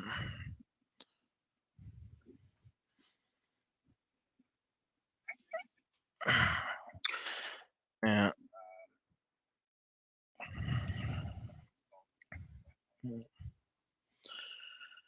Basically, though, when I stopped playing, like 2018 or something like that, a little bit after, some people told me that somebody hacked my account and was playing on it, but I didn't really care, so I was just like, whatever. And I came back online every now and then, but apparently I mean, he did shit with the skins that I had saved up for a long time or whatever, and he had my account banned, and then I got it unbanned and changed everything. So I didn't really see the harm. It's like it's not really like he could do much besides unlock shit for me on my game. So I was like,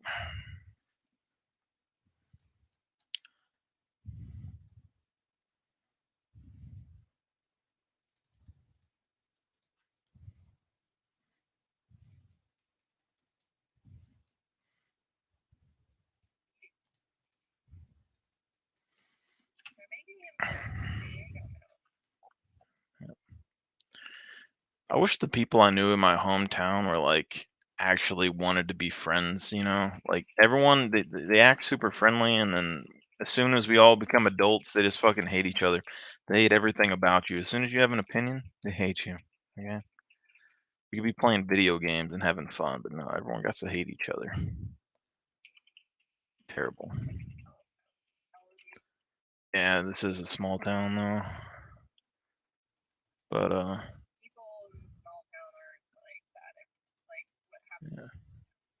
Well, it's like there's someone named like Louise, and I knew like her and her husband for a little bit because they're both younger kids. They just like turn like I don't know, they're just like 19 or 20 or something. They had a business or whatever for a while, and I've always went out there and talked to them and hung out with them, try to give them advice on their business they were starting. And then like randomly out of nowhere, she was like, "Oh, I got a flat tire, need help." And like I went out there to help her, and she was like, "Oh yeah, I miss talking to you or whatever, and we should talk more." And I learned that basically her and her husband broke up at some point, and then she like turned my jack back into me. Ooh.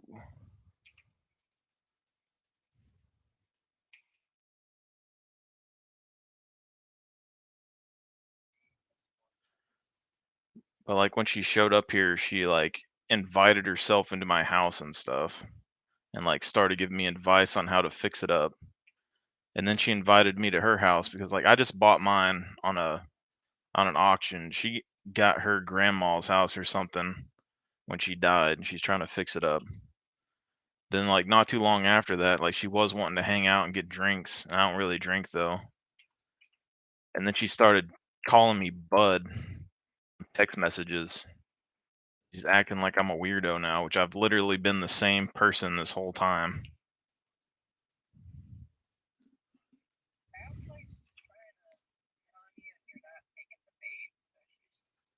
Yeah, but this is how, like, this is how all the girls are though. Like, why do I have to like, can't just be the same? Fucking terrible.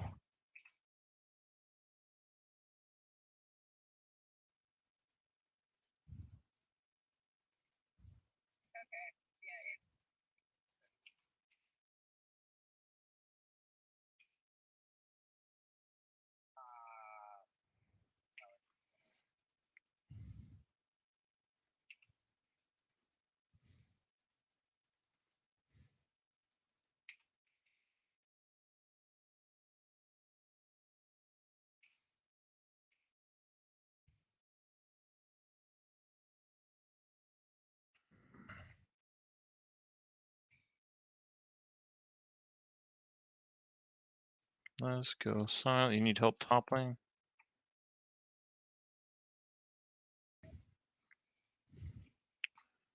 Well, you already backed, so I don't know. I might be able to chase him down, but we'll see.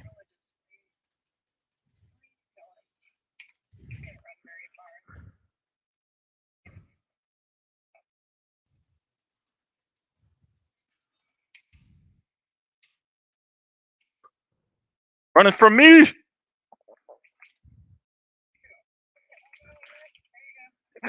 But my auto attack canceled. That was bullshit.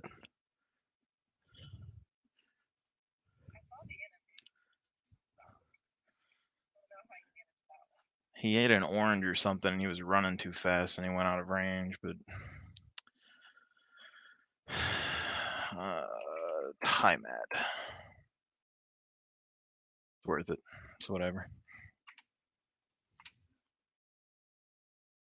Get a little bit of extra damage.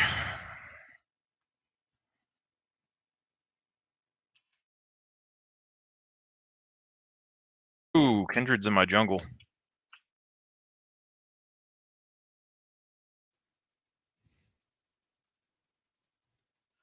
Little cheeky.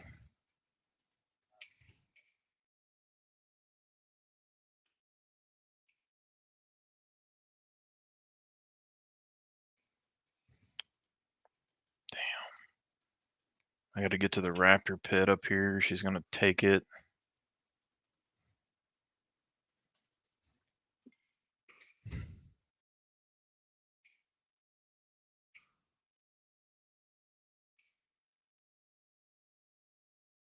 Got on my jungle.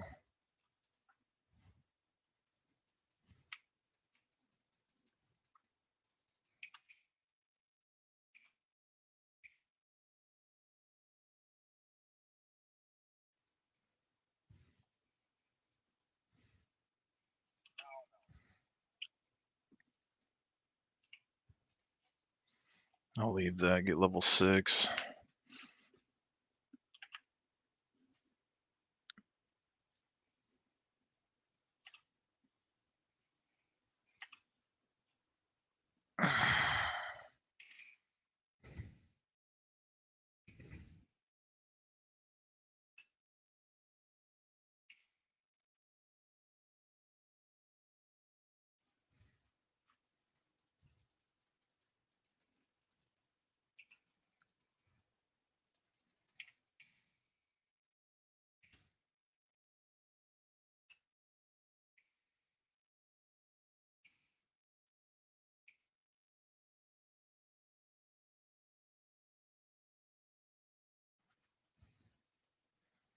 There, I'm coming top.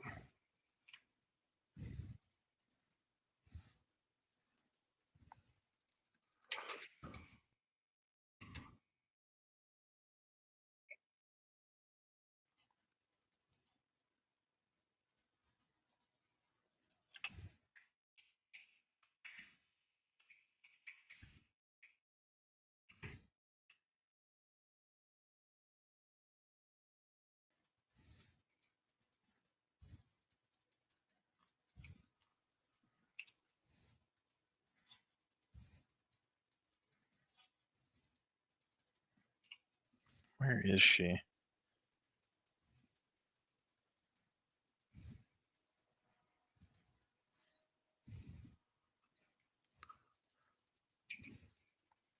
Lucky devil.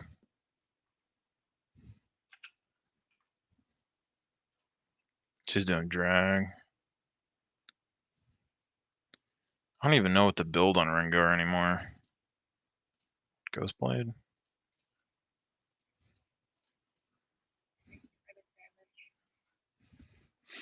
I think people used to build Infinity Edge or something on them.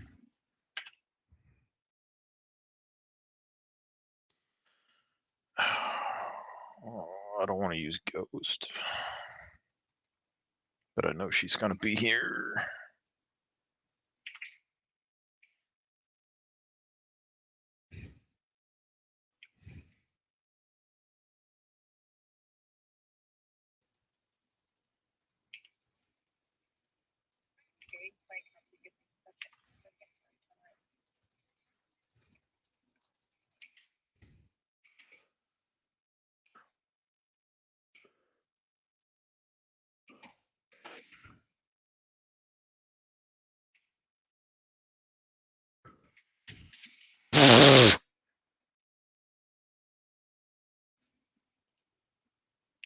I tried a fancy maneuver and it backfired.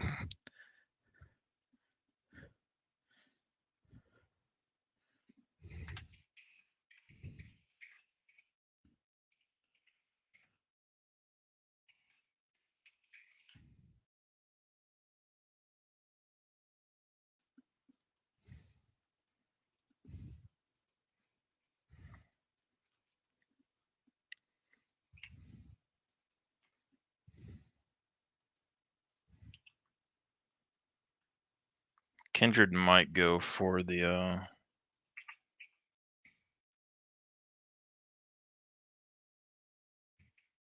draw.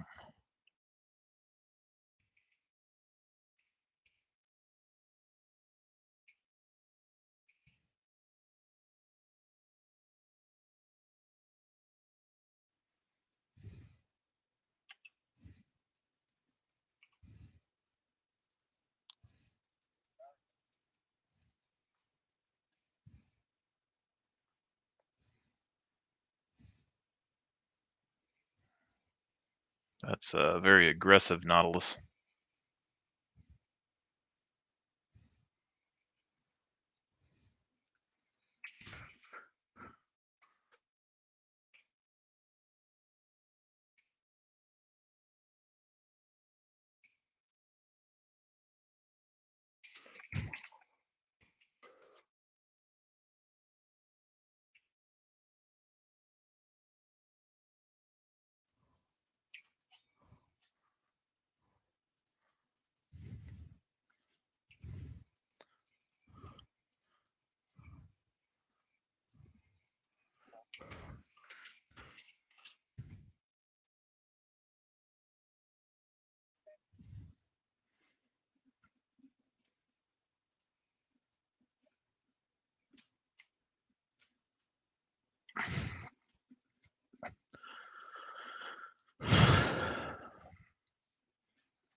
What about max second?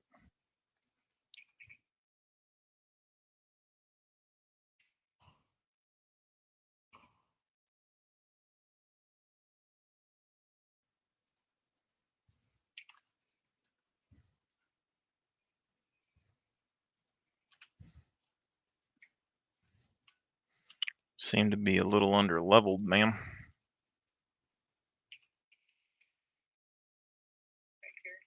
Is he? Yeah, I'm coming. Shit.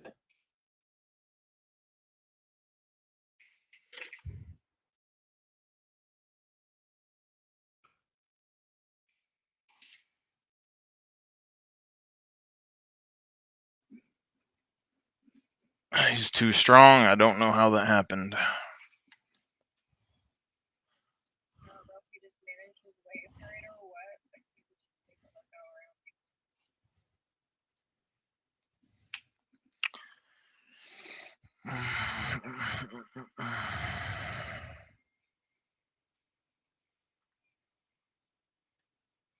Jesus Christ, then.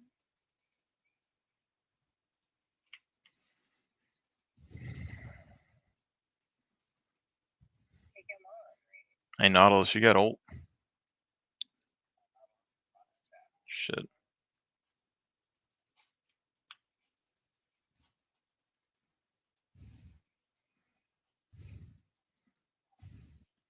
I need this big boy to do something. Yeah, I'm gonna ult. I just need him to get in their ass.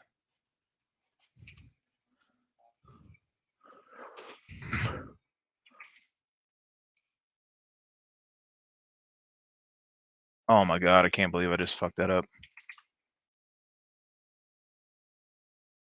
I went in the bush, but it didn't activate my passive jump for some reason.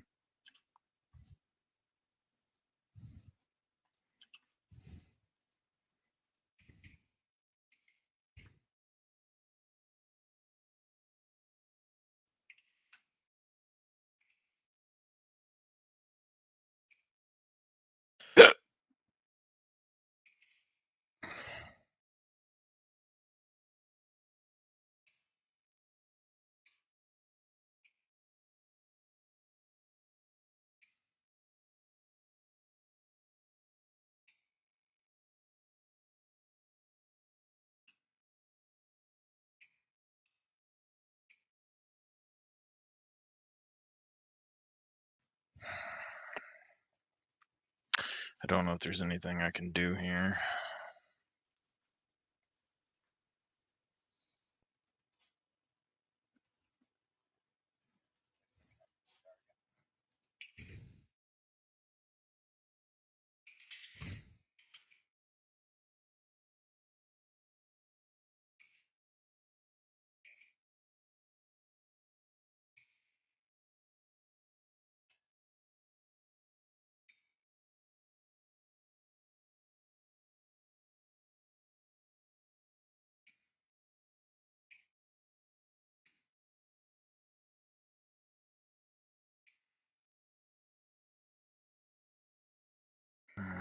Yeah, they're gonna collapse on us, but we can get it fast. Yeah, but their Cassiopeia is right there. Cooldown.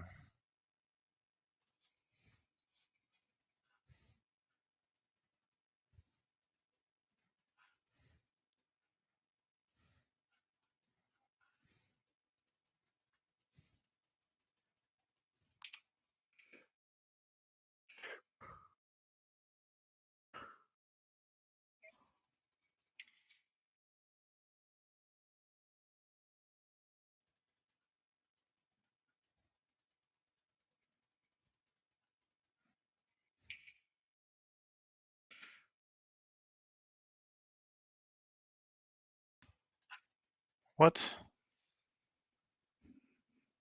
Can you not take the portal when you're getting attacked? That's stupid.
Oh, this one?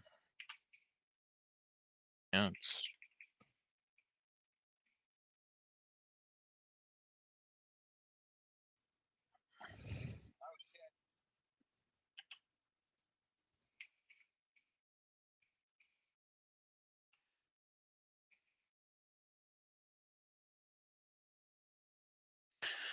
Oh, I don't want to 1v2 that.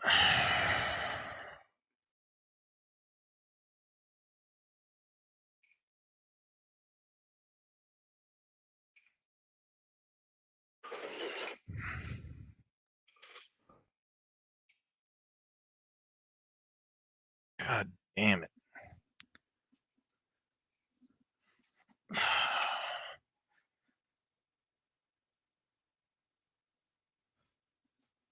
Guess I could have kept running the other direction. I was slowed too much.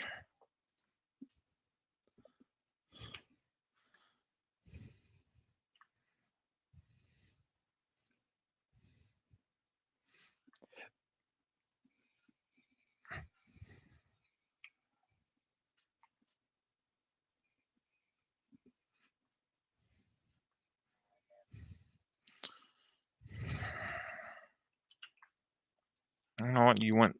No one's stopping the gangplank.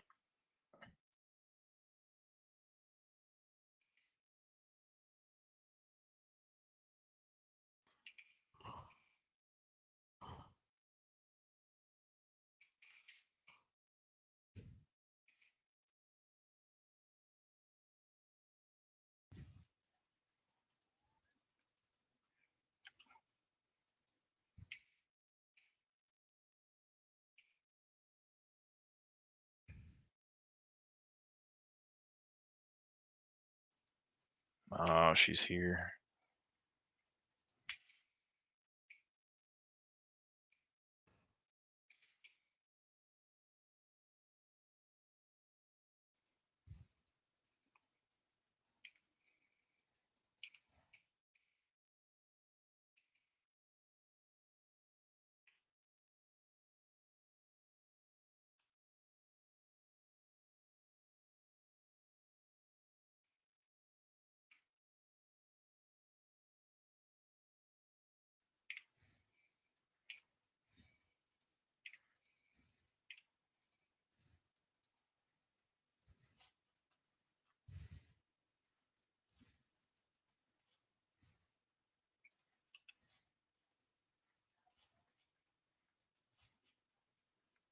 Do do do do do.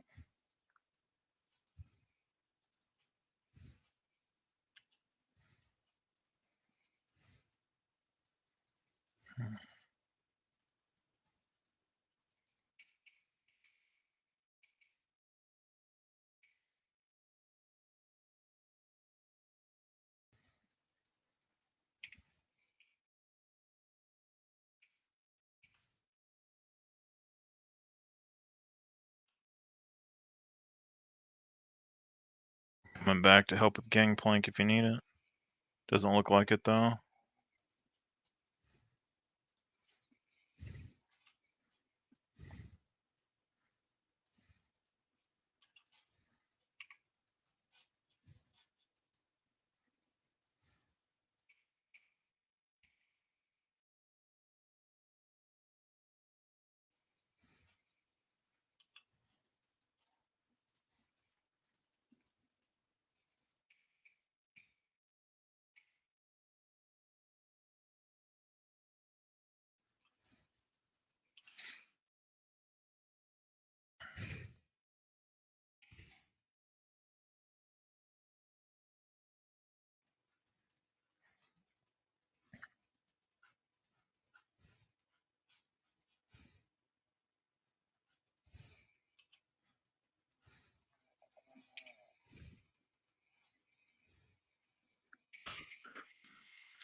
Stressful.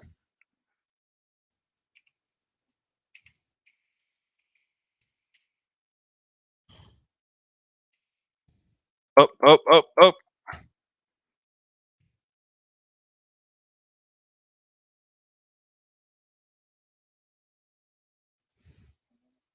Oh my god. Keep body blocking me.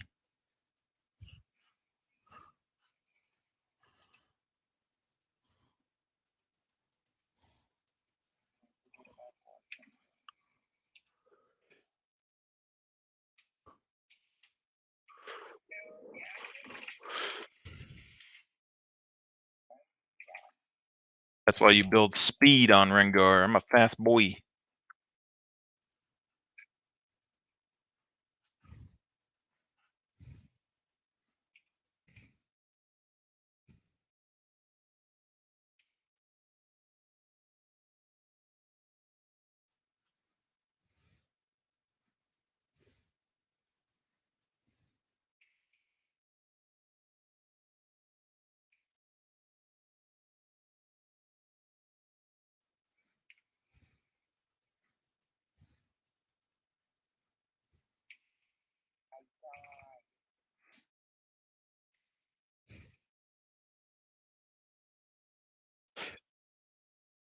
Mm.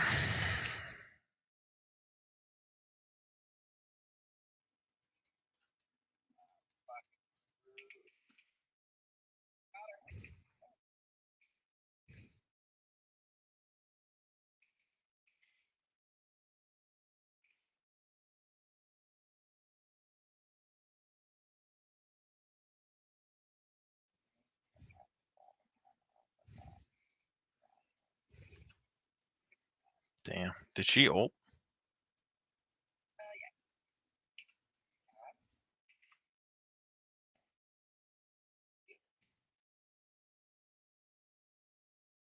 Mm.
Oh, if this misfortune stays here, she is fucking done.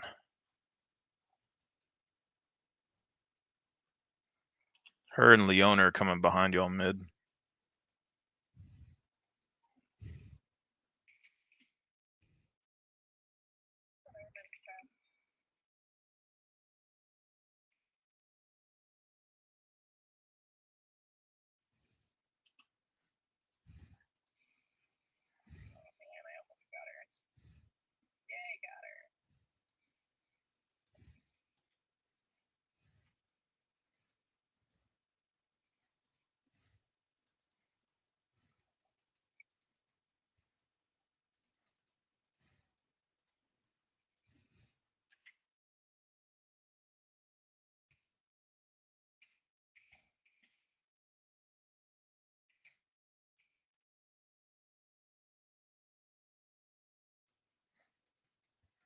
Oh, I forgot. That's why I need ward so I can jump over her shit.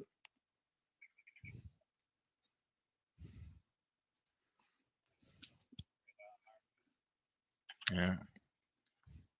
I got a big wave building up bot lane, so they should have it open. Like, if they go Baron side, bot lane's gonna be wide open.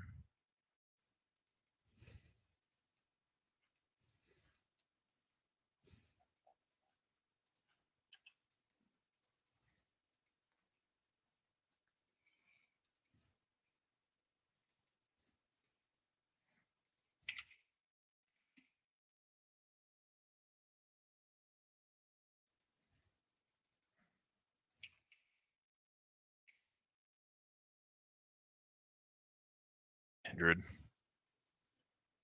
She's going behind Aatrox. Hit the NOS, boys! Don't you worry, buddy.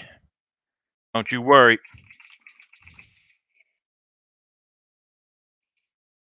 Got the speed, boy.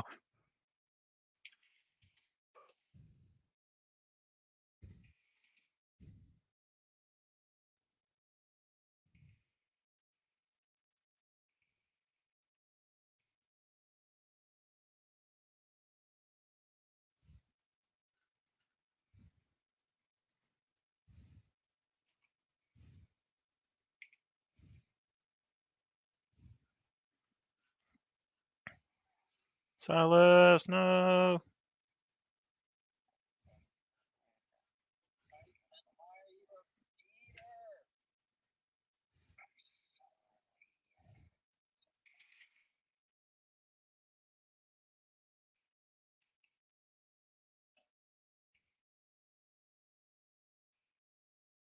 Oh, this misfortune's about to die, though. Maybe not.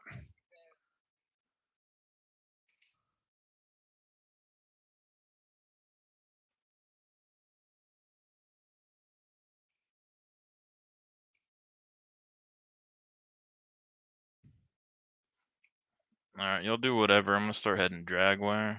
I might go kill this Cassiopeia real quick.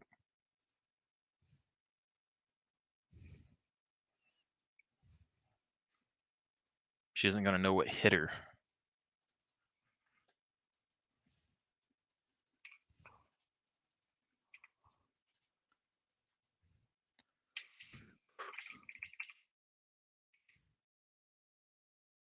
I don't really know my skill rotation good enough. There was like a awkward pause right there.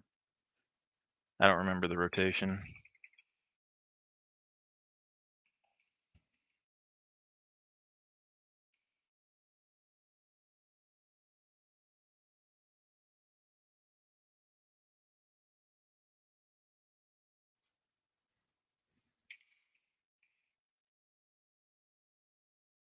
This was it 900.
Oh, that misfortune's mine though.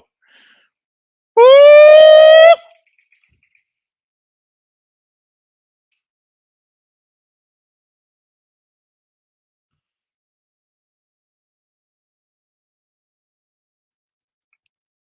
Sorry, I get intense when I have a lot of movement speed.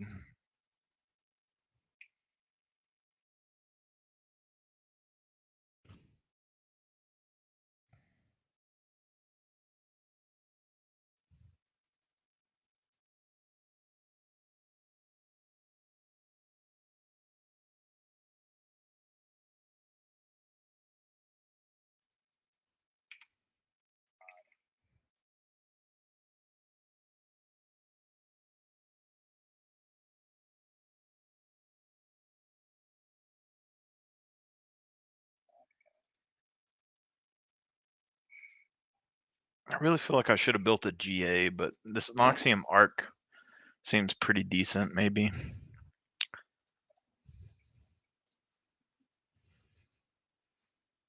I probably could have gotten rid of Hydra. Like, instead of building Hydra, I could sell that and get a GA.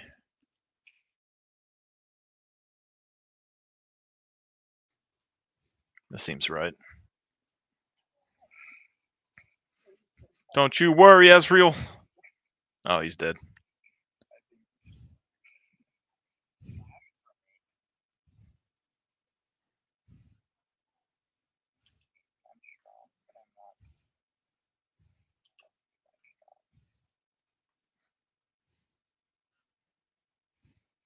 That's interesting. We'll see what we find. I see a misfortune.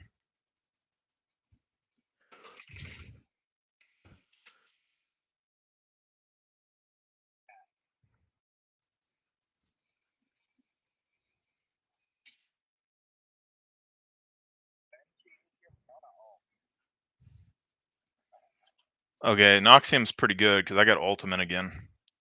That's crazy.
And then you sell the GA and you buy what?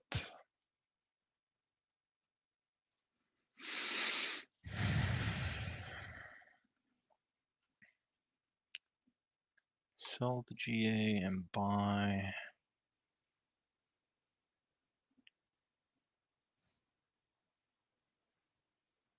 Edge of Night.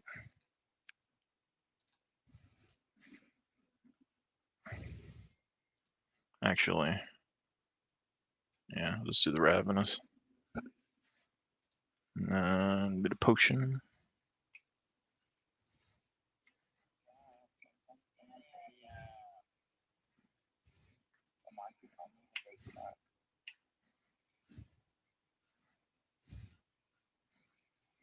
Interesting.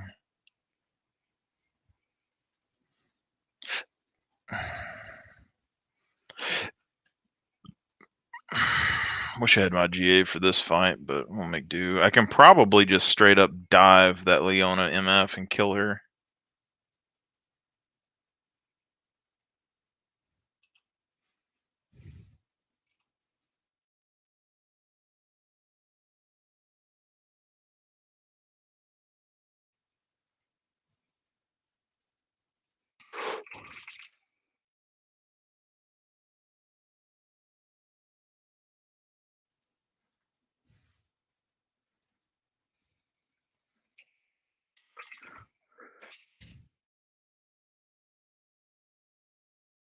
I didn't have room for another charge. 300 seconds.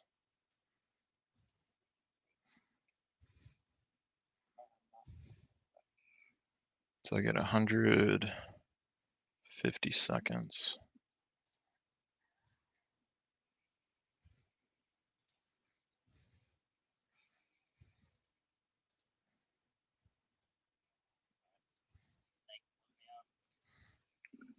Damn snake.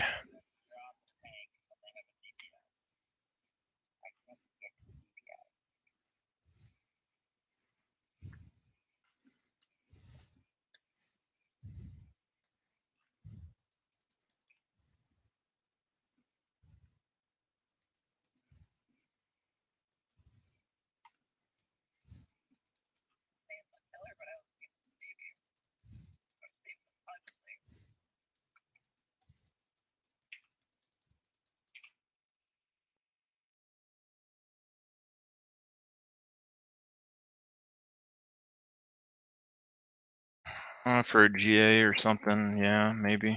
Depends. And you can always get a potion too. Elixir. Whoa.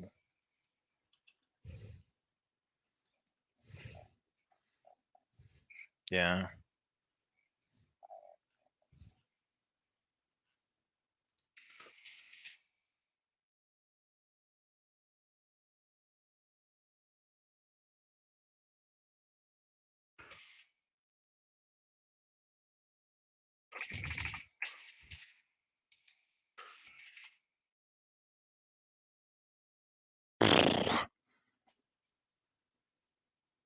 Alright, now we sell Edge of Night and we get another GA.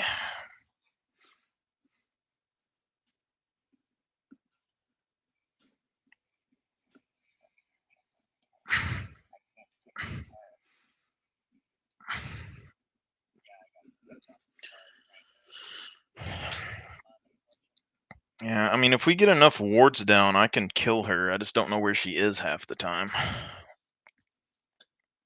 You probably need to swap out for some more wards. Yep.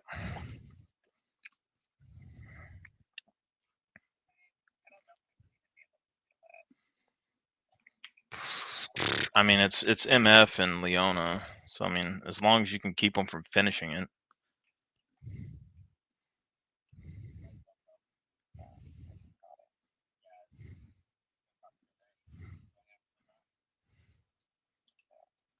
Teleporting.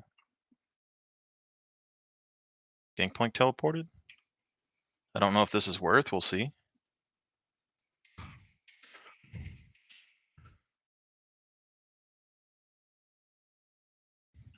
Kindred's here. I almost need to get that item that lets me get more wards. Cassiopeia is bot. I don't know if I can kill her though. Risk it for the biscuit.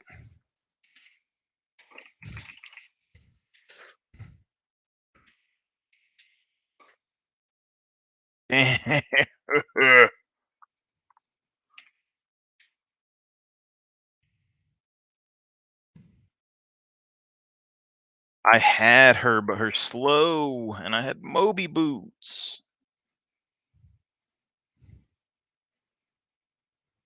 Alt that cast.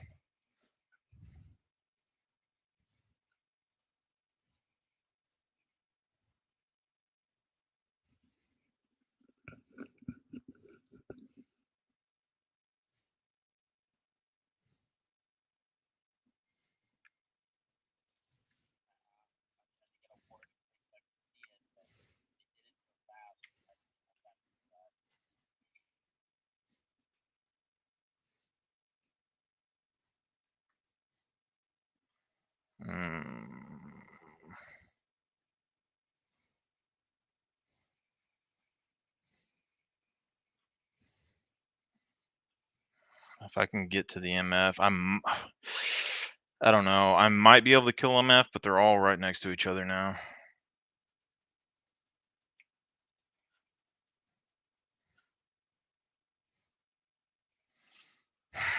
Shit.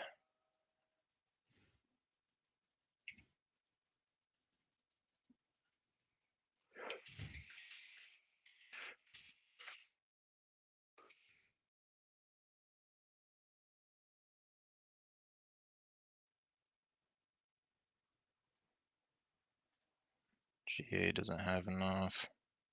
Undo, buy this. Okay.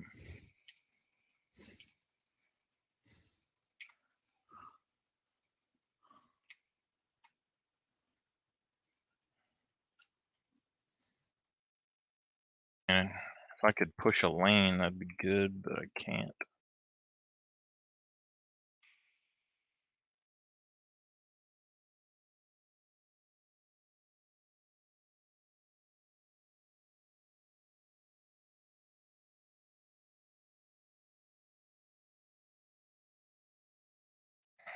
See if the red buff is there. At least I can get some sort of advantage. Or Leona's by herself. Fuck it.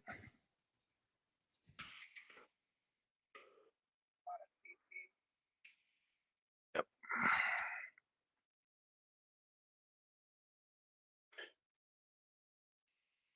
That was a good bait. That was a good bait.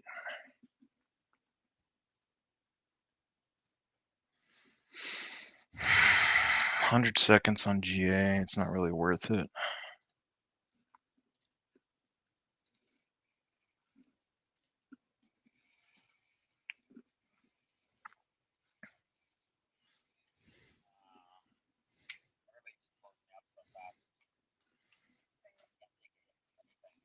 Yeah. Nautilus is gonna have to stop MF ult if she uses it, I think. Y'all can hold for 20 seconds. I'll go blow somebody up.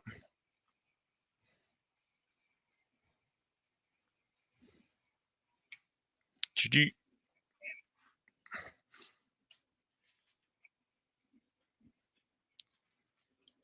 Ooh.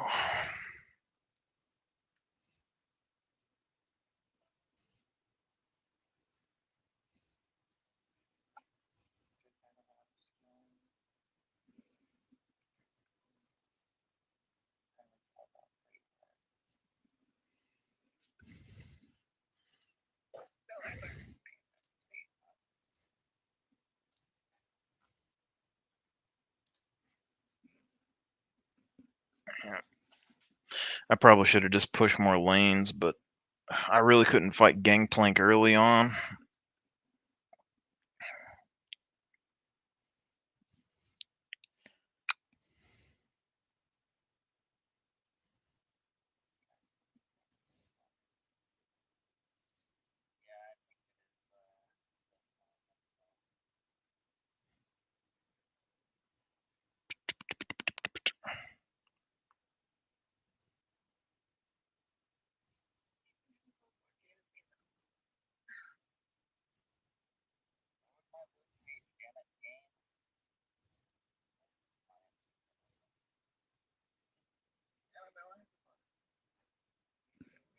So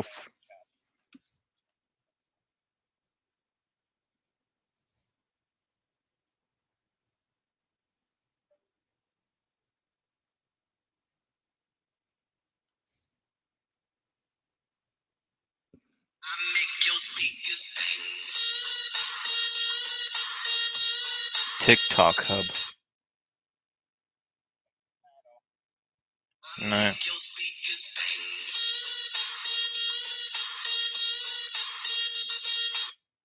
I don't understand.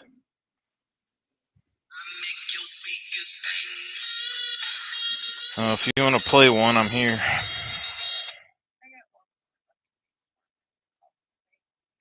Yeah.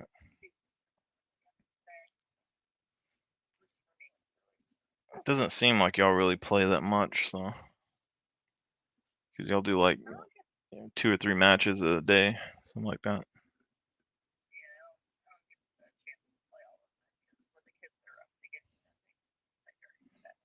Hmm.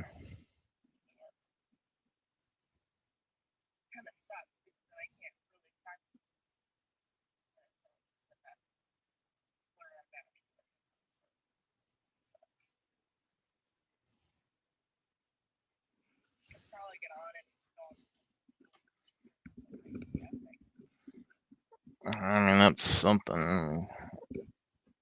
Depends on how much you want to get good at the game or not.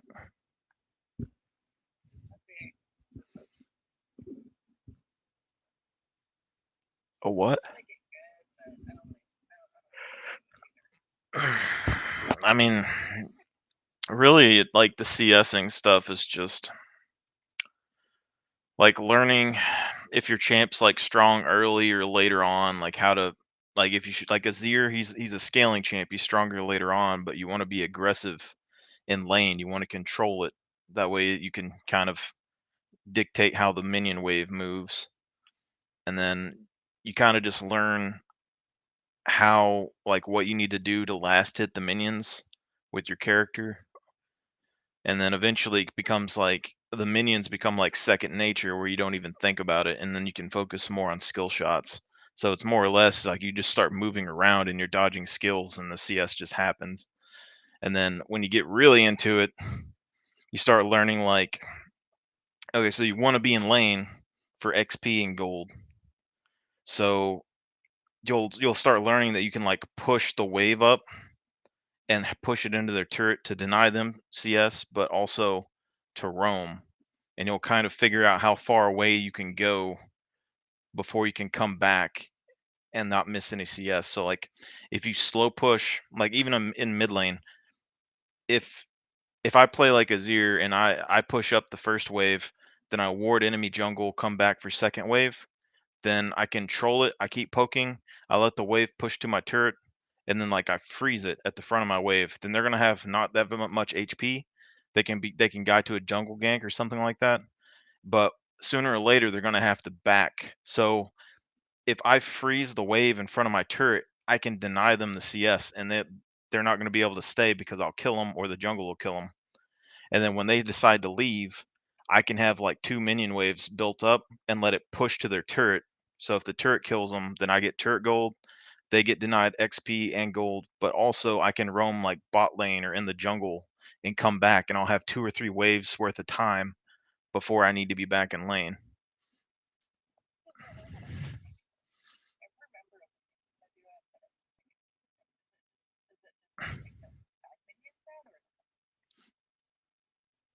Uh, there's a there's a few different combinations, but in general, as long as you have like 4 caster minions, you'll be able to freeze it generally. So yeah, I mean that's like the standard way to freeze. You just kind of you keep 4 casters, but this is something that I see like ADCs in bot lane. They 99% of them don't know or care about managing the minion wave, so they constantly push.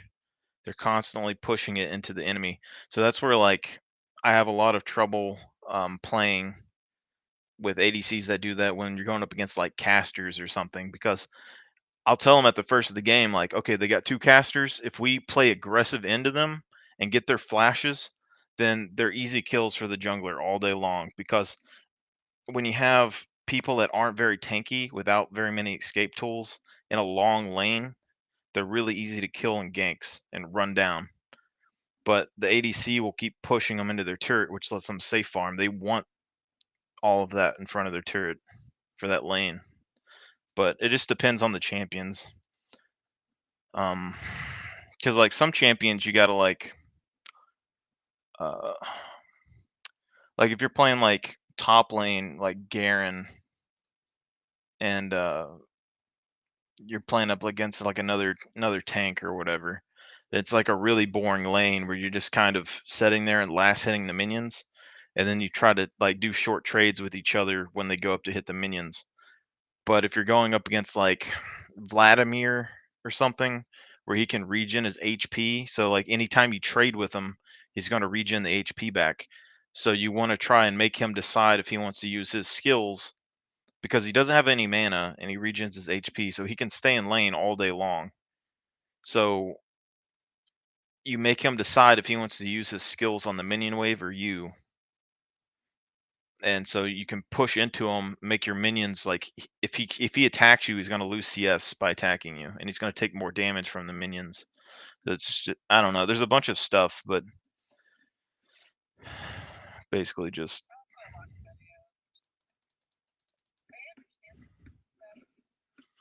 yeah. You just probably just pick like 1 to 3 champions per role and just play those champions over and over and try stuff, and you'll kind of figure it out over time.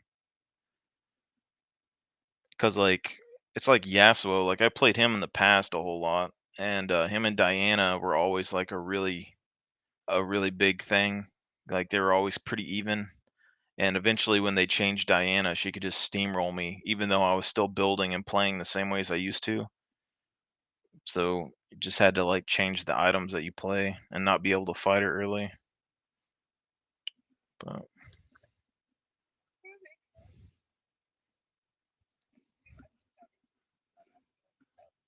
Yeah. I'm just tired. Like, stuff. But what you're telling me is good stuff. Yes. I think you're hitting on the things that I know.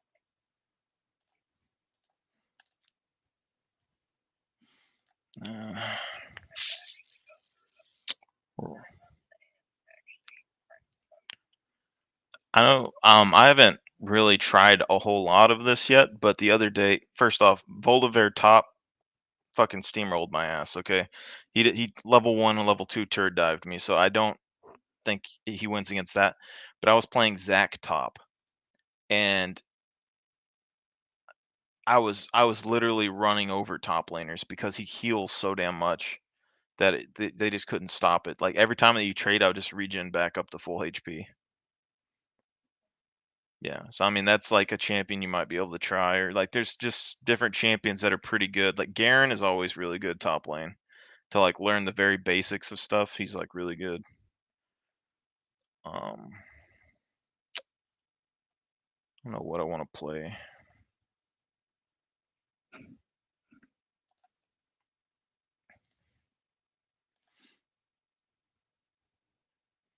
But yeah, you can learn a lot from the videos. They have a lot of training videos, but some things you just got to like do for yourself. Like my Yasuo, if you look at any video on Yasuo, they always tell you to use like lethal tempo or conquer.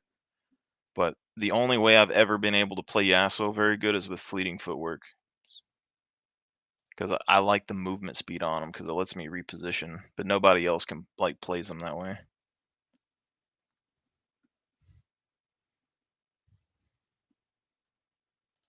Well, you figured out your own style. At the time of that. Yeah. But I haven't played them in a long time, but it's like a safe ruin page because if I get poked, I can just like proc my fleeting footwork and heal in lane, and then if I want to get aggressive, I can proc it and it gives me a movement speed buff and I can chase people down. So it's just generally like your ruin page, whatever helps you the most early game is what you go for. So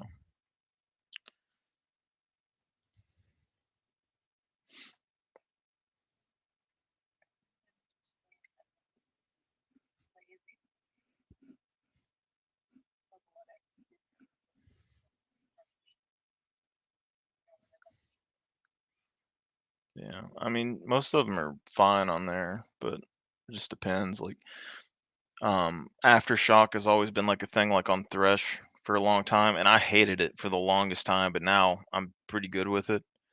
Um, but all these data charts are saying to use glacial now, and it's good, but like if you're gonna be like a big boy engage, just jump in the fight. I think aftershock's still better.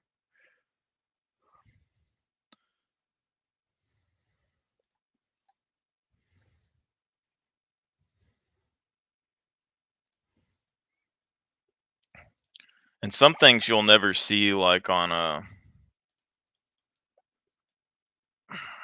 like training videos or anything. Like with Yasuo, everyone used Q on him starting for the longest time. And eventually I ran into a video where a dude was telling like why you should start E.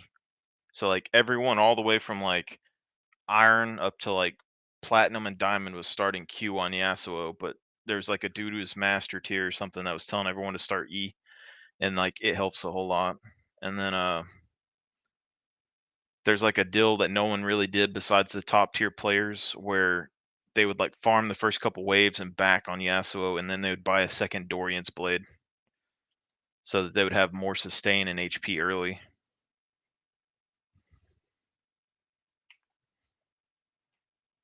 Because there's no real rules. It's just whatever kind of power spike you can get.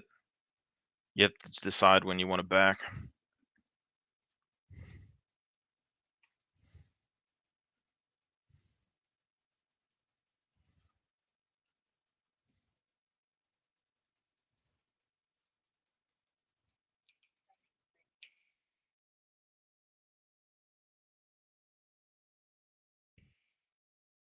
Yeah, Kali lost that trait because she was wanting to use her Q on the wave, and I rotated around it where she had to decide between me or the wave.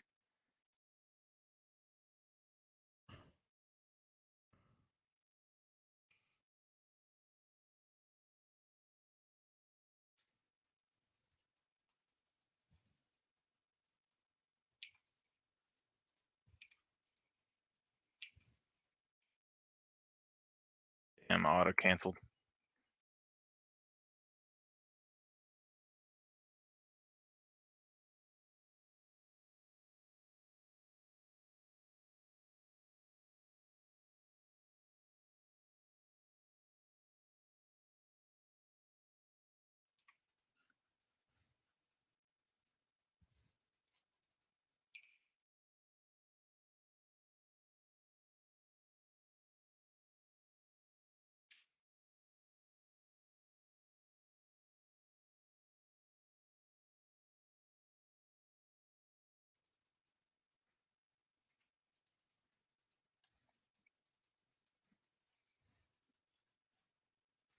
Oh, that's not good.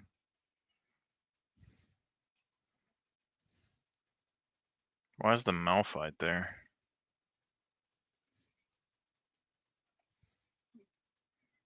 I have a support Malphite in the jungle, top side somewhere.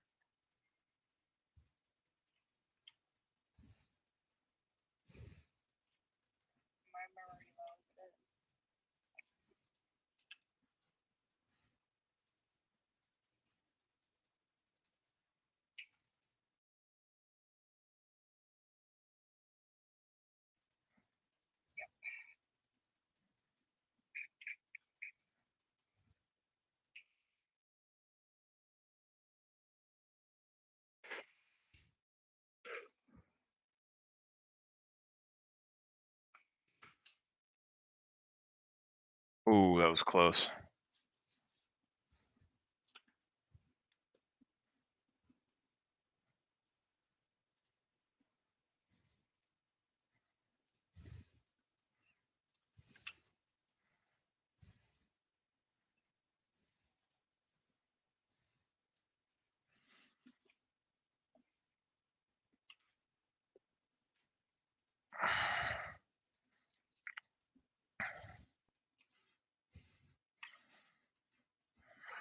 I kind of fucked up the wave early. She was able to freeze it on me.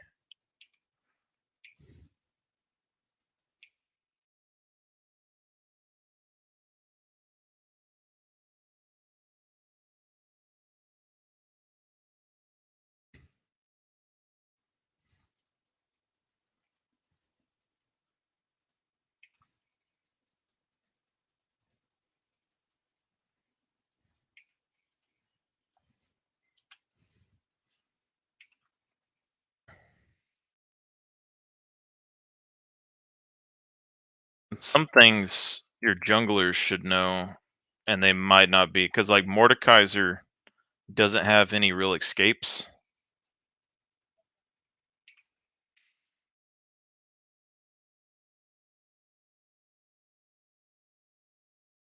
So the jungle should go up there and punish him when he's pushed in like that. 4 level 6.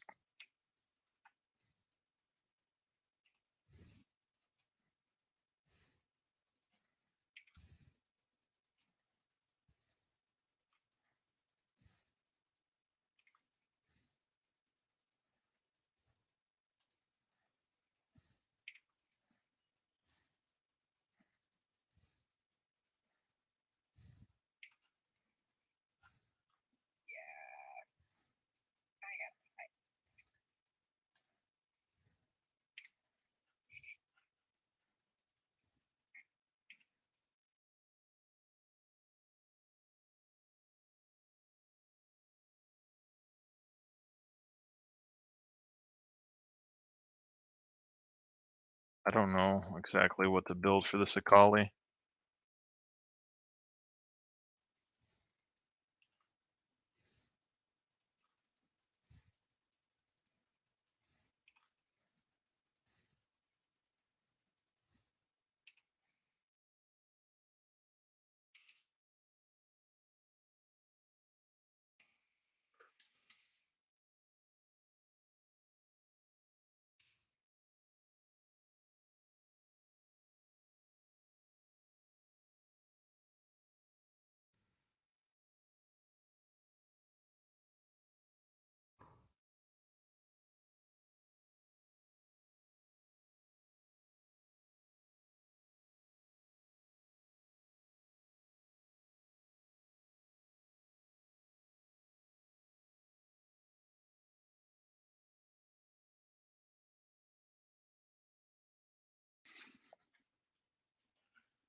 Just building AP.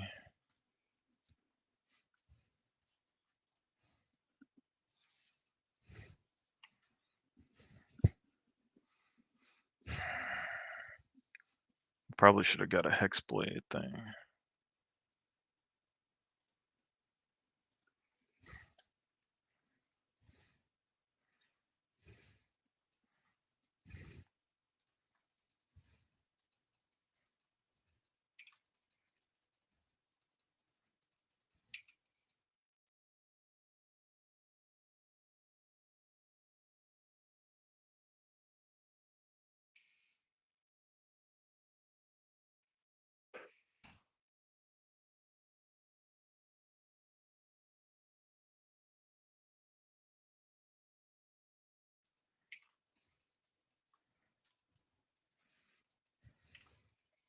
I know that Kha'Zix is gonna come for me.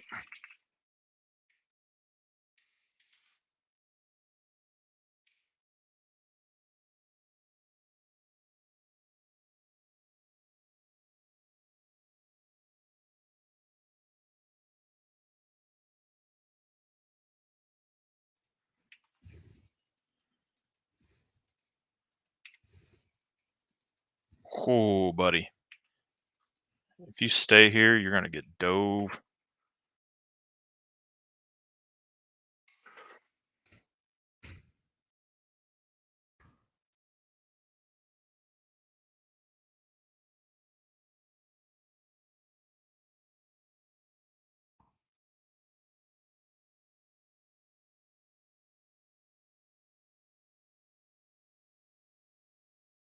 The hell? Oh.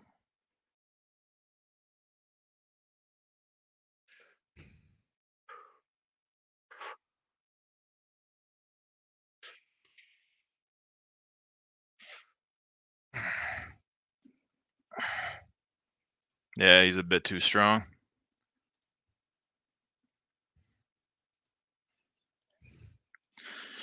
You're good. I'll just have to get a QSS eventually for him. Because that's like Mordekaiser, you get QSS, his ult's useless.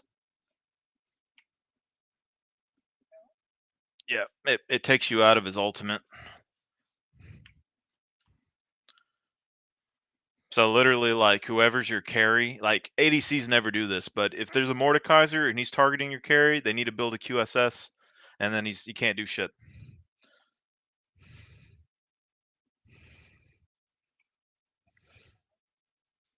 Yeah, Rengar can cancel his stuff too.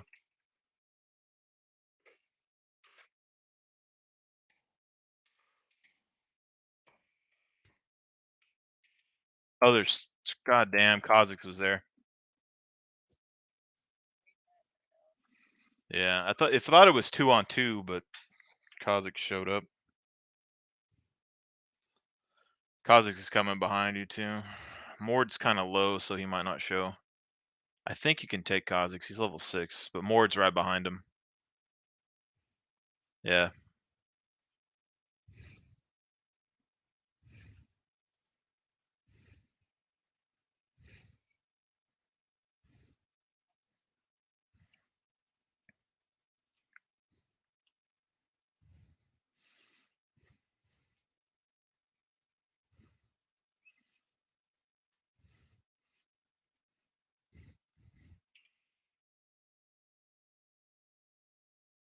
Part of what goes on is, like, as the game keeps going on, the base skill level of players just becomes so much higher. They all watch Faker and shit, and they start copying people.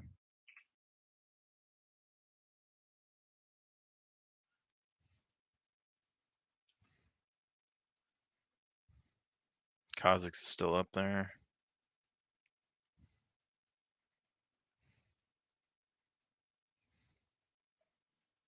Here, I'm collapsing on this Kha'Zix when he's on the ground. I'm pretty sure he's still there. You knock him up.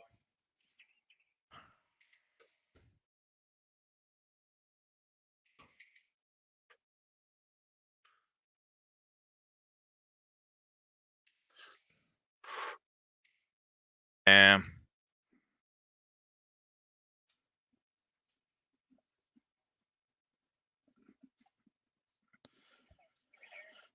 Yeah. See, like all these guys, they're rotating and stuff with each other very good. And this is like that's stuff that you didn't see before until you were maybe like out of gold. I think past gold is where you saw all that kind of stuff. Normally, people beforehand would never leave lane. So I mean, it's a skill creep.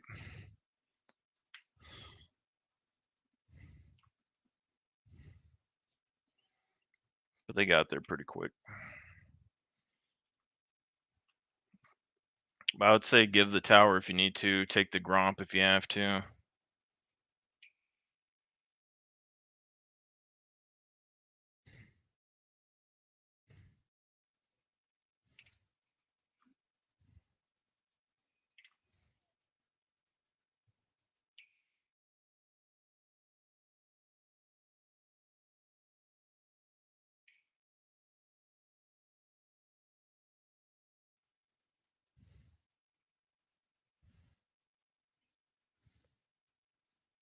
I think they're probably doing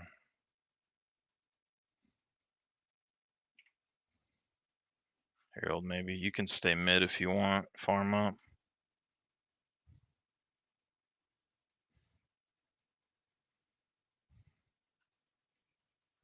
Cool.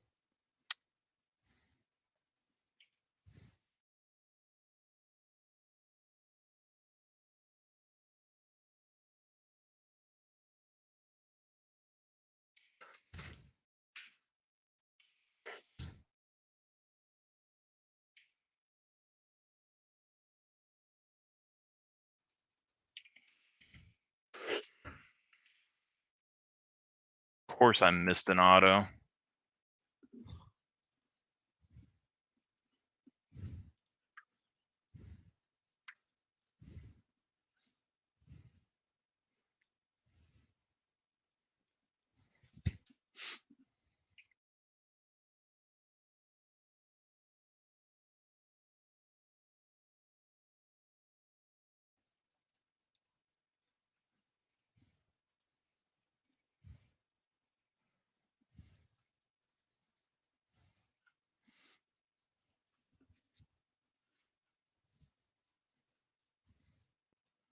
Kha'Zix is going bot lane.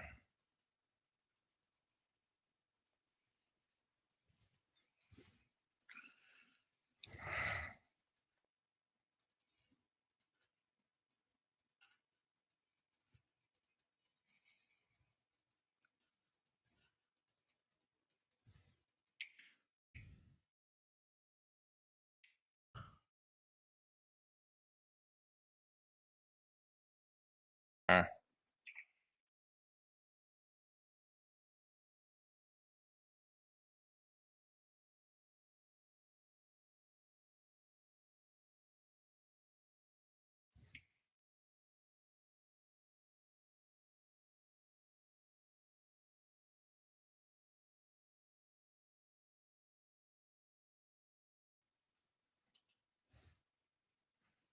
hmm.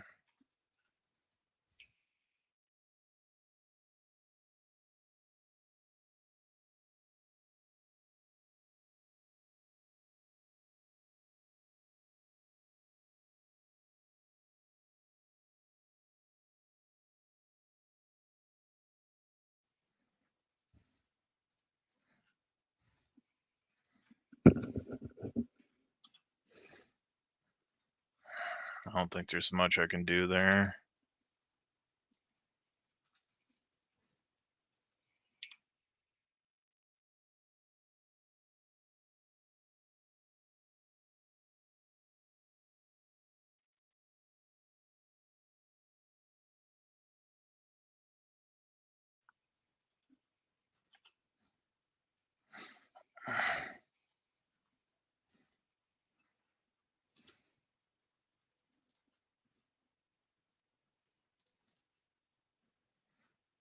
Hmm.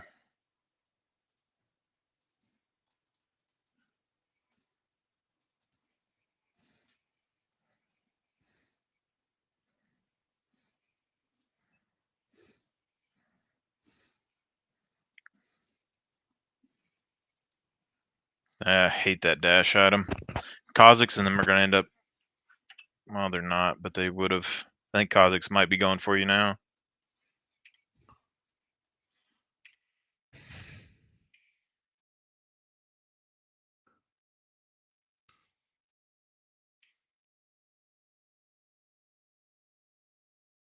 Oh, he's here. I'll let him go. It's all about the farm. Shh. Damn, Nico.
Too many items.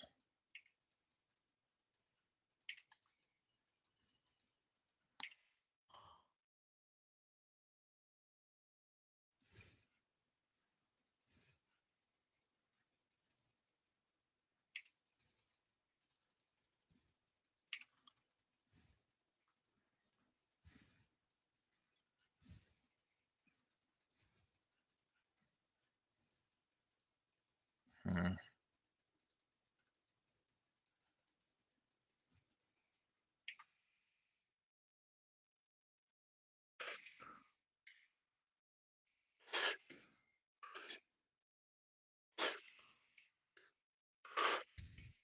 My goodness, bro.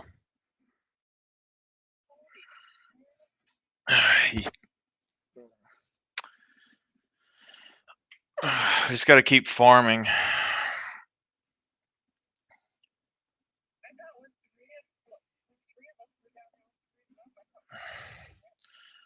No, they got they got a lot more levels. So like me and you are level 12. He's level 14. When you get 2 or 3 levels above somebody, you can probably 2 or 3 man them unless you have a lot of crowd control. Like that's just a general rule of thumb. If someone's like 2 levels above you, they can probably take you and your jungler on.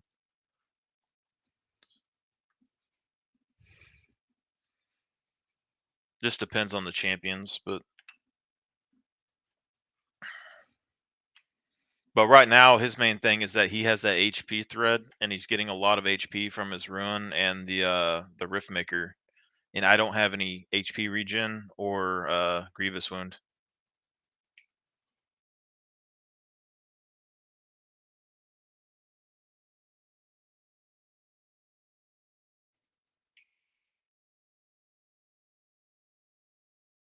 I think if Akali didn't show up, we probably would have had him though.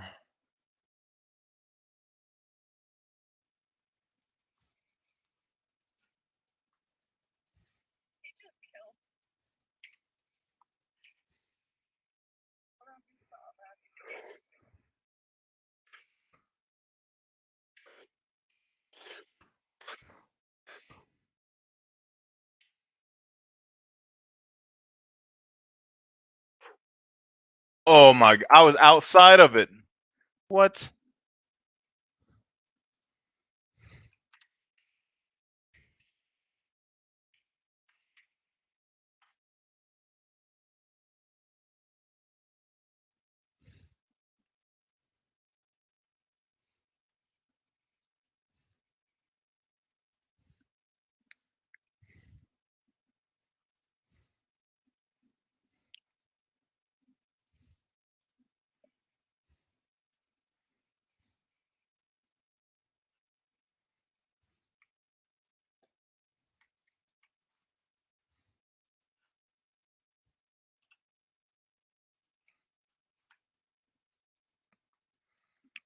Why does everyone want to quit all the time?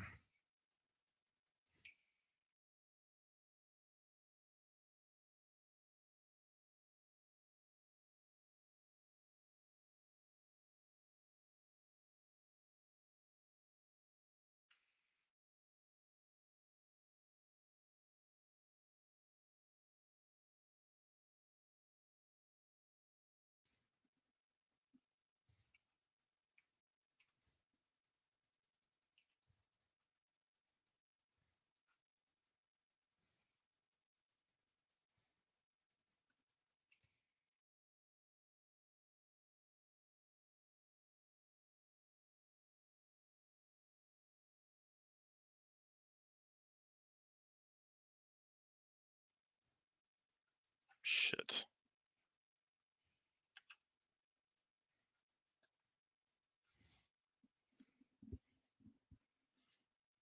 You're gonna want to let the wave push down to you and freeze. Because they're coming for you right now, probably. Or they should be, but they're not. Kazakhs might be.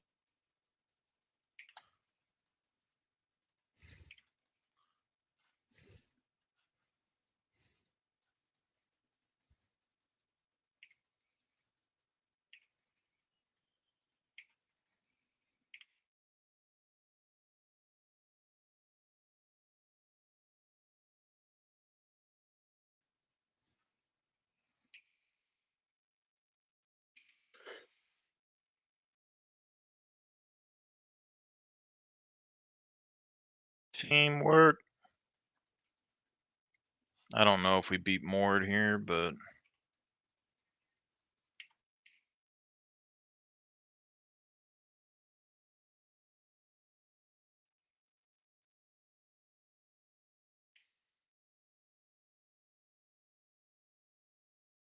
see QSS.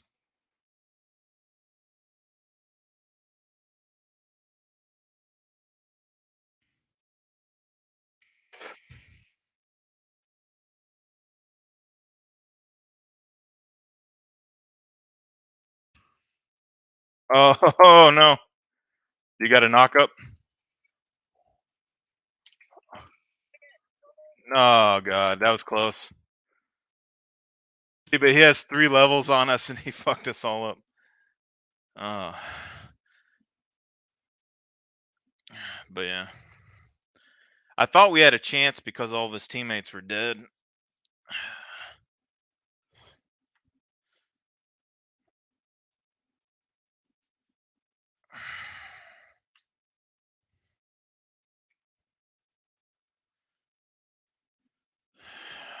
I didn't need levels and items to do anything.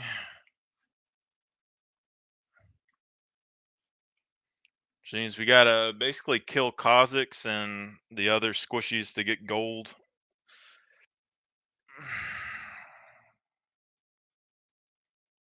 I'm just gonna say fuck it and try to bum rush, make something happen.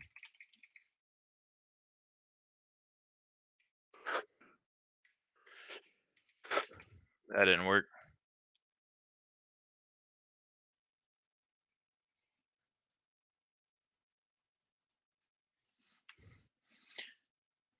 See, but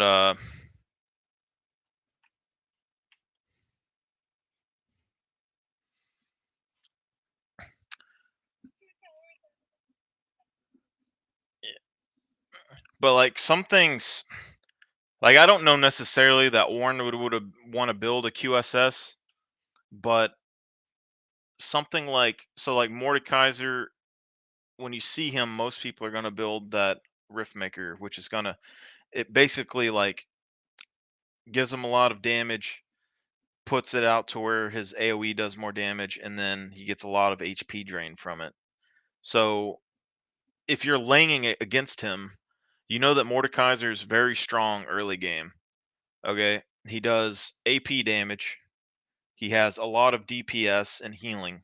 So the items I would probably go if I'm going to be going like a tankier build for him is that one that's reducing magic damage by 70 or 45% or whatever it is. You know what I'm talking about? I gotta look at the items. It's like a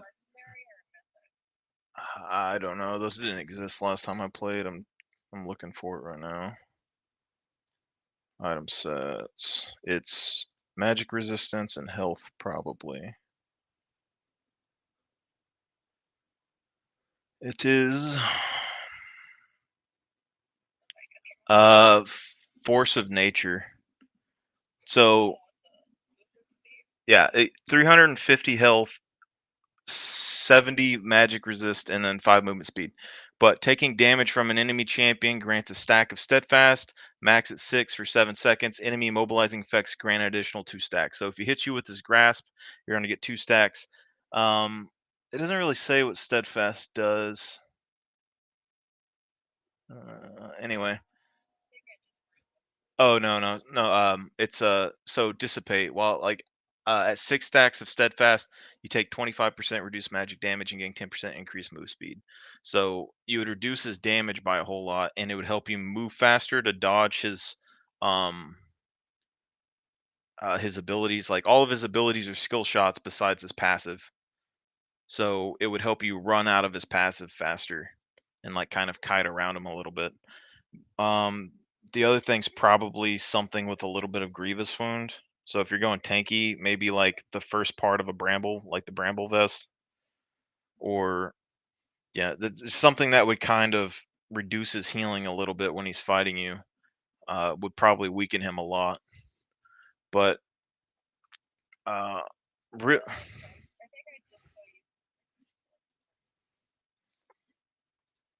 yeah. But your jungle should have helped you. Like honestly, especially like in the solo queue stuff, your champion pick is like a really big deal because you generally don't have help from allies. And something like Mordekaiser, he doesn't have really any escape tools. He has a lot of damage, so if he gets a couple of kills early, he can kill you and the jungler as soon as he hits 6. So the jungle, I think how it should work is technically you should let Mordekaiser has an issue where he pretty much has to push up. It's very difficult for him not to push the wave forward. So you keep the wave in front of your tower, and your jungle should gank the hell out of him before level 6. And then after that, you should be able to beat him in a fight, and he wouldn't really be able to do much in game. But I don't know what the Lee Sin was doing most of the game. Um,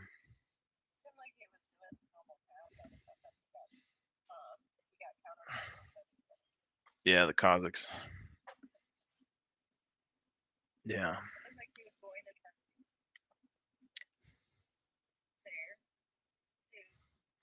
yeah, yeah. Well, it's usually they'll usually clash in the river somewhere, but Kazakhs. I don't know exactly the matchups, but Kazakhs is really good. For like, yeah,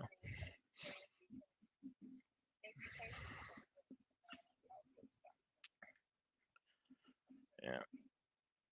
So that would partially be on my fault too, because like that means like, if he's gonna have issues with Kazakhs, I didn't notice it that much, but that means that we should have helped him with Kazakhs. But we were also once everyone got ahead a little bit, like me and Akali, I couldn't kill Akali. I was beating her early, but I couldn't get the kill on her. And then Kazakhs got a couple kills and Mordekaiser got a couple kills, and when we like the others were collapsing pretty hard when we went in to help him. So it's not a whole lot we could do. But Lee Sin's good early. He probably could have ganked a lot more instead of farming, and then went tankier. Like a lot of Lee Sins now they build damage, but Lee Sin can build tank. Like that's what he used to do all the time. But I don't know. Everyone likes.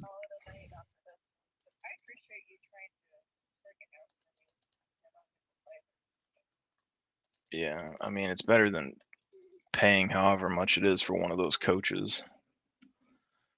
I mean, I don't know everything, but I mean, I think I know a decent bit. I mean, if you played like Azir or something, I could probably help you out better than like Ornn. I don't really know. Like when I think Ornn, I think because like when Ornn's was it his passive ability or whatever, like he can build items in lane. So when I think about that, like the number one benefit I can see is that you want to stay in lane as much as possible. You don't have to go back to buy stuff. So the longer you're in lane, the more XP you're going to get from minions, and you're going to be able to have a level lead on them by the time, like they're going to have to back at least once or twice to get items, and you're going to be able to get a level or two ahead on them. And at that point, you should be able to probably beat them in lane just with sheer level stats. But um, Yeah, it's a little hard to do when I was dying. yeah, I think obviously dropped it down and like I hadn't played. I'm not very confident like one of those games that I'm meant to put a lot of the champions that I'm really good at, but I have that level. It's like repetitive. yeah. So I do have like me. I don't play them. But how are you playing against the Mordekaiser though? Like, were you standing in the minion wave or? No, I wasn't. So like if I'm on Aurelia up there, or like a Lily up there, I would be like waiting, and then I would get my wave because her looks like I don't get she's not. She's like further than a tank Yeah. and a mage. So I mean they're similar, but they're not the same exactly. 'Cause, like you can build her tanky, but it's not the typical normal build that most people know. Mm, So it's like for top, I would get Liz Lane and then Rose Hunt, but like that wouldn't work on me. yeah. See, I don't know exactly what they did to Orange skills. I haven't looked at them in a while, but I think if I was going against Mordekaiser, um, I would stand off to the side, probably not in the minion wave. So he would have to decide whether he wants to use the Q on you or on the minion wave early, and I would probably punish him level one, and I would probably start Q with Ornn and just poke him with your little rock as much as I could and like safe farm. Because it has a slow on it too. So if he tries to come at you, you can slow him and run off. But it really is going to come down to like dodging his shit when he throws it at you. And I think you would probably win the trades early doing that as long as he doesn't get a hold of you. But Yeah, I just wasn't protecting any of that well either. So yeah. I just wasn't there. uh, But eventually I'll figure it out. I don't want to get we can talk to some of the people that are in the Discord or whatever, and then maybe instead of playing a match or something someday, we can do a custom game and then just kind of train and go against each other in lanes. So like you can practice your CSing, but then like have another person there that's kind of CSing, and you can trade back and forth. It's something we used to do in college. Like one person would play Maokai, and the other person would play their top laner, and then the Maokai just like heals, and they kind of trade back and forth. But I don't know. Well, I'll see you. it's not a bad idea, but it's just a matter of getting people on these Yeah, obviously I know I'm yeah. I don't know when y'all get on. I just kind of see. I've been waiting to go to work, but they haven't called me. So yeah, yeah. Technically, I don't have my license yet, but they said they were gonna let me work, and I need to get back to work because yeah, I pretty much almost died at the first of the year and kind of drained a lot of my funds. So, but yeah, yeah, it's not too bad. Just I don't know. I kind of looked out. My dad happened to like he was sick, and I was helping him, and then I got sick, and then he happened to recover, and then I was fighting something off, but I couldn't really move much, and I was just like rotting away in my house, and he happened to come over here and find me like a couple months after. And yeah, and then I didn't really have a lot of like insurance or anything because I'd been laid off just a little bit before that, and then yeah, I was basically he finally like with me. I was kind of like suffering for like a couple months. I didn't really have any food. Um, and yeah, I was just sitting in front of a fireplace, like dying. And there's this like family health place that opened up like in town like a while back, and he happened to like call one of them and figure out that, like, pretty much had to bribe them to help me, but they ended up helping me, and it cost a couple $100. But the meds and stuff off of that were, they gave me some antibiotics and stuff, and they cut me open and fixed me up a little bit. But I lost some feeling in two of my fingers from the meds, but it was better than nothing, so it's not too bad. But yeah, not too bad. On that note, yeah. Well, I'll let you go to bed. I'll probably sit on here for a little bit. All right, have a good. Hey, Kalium, are you in here?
have the TP up again. I'm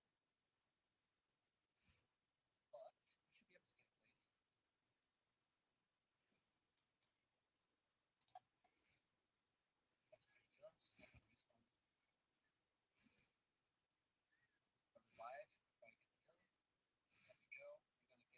We're gonna get a plate as well. Finally, we're able to get the kill, and Mass is also doing great topside.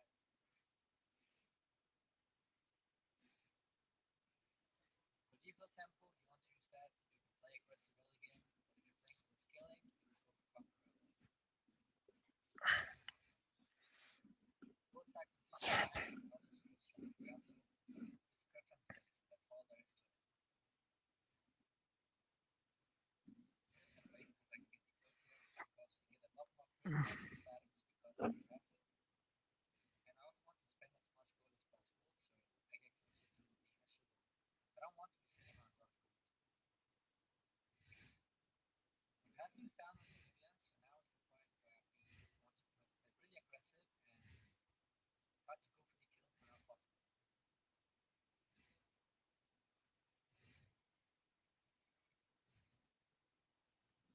Just like that. If she did not flash, you would die. That's what you want to do. That's how you punish an enemy as well. When the passive is down, you just have to go mega aggressive. Just absolutely stop people. I'm just gonna TP back.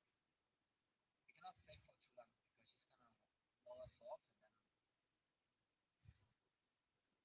stun us on the tower. And we would take it off there because I was fault, so you cannot go like stay too much. Decent has his ultimate out,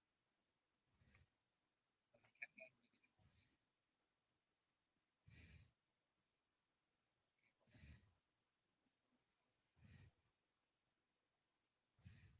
Okay, hold on. We can go for the EQ flash. I'm gonna block out the E here because it deals a lot of damage when we are hit by that freezing thing. Or my ult. I'm just gonna take away the W red buff.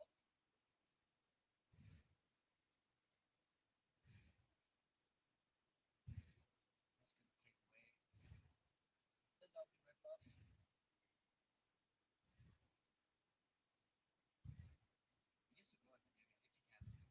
at the new if he can. Go for this. Oh no, she's really dead red. Okay, nice. And we get a shutdown as well. That's 500 gold. 300 gold for the kill and 200 for the bounty. Shutdown straight to the Yasuo. That's exactly what we want. Okay. Why am I using ult?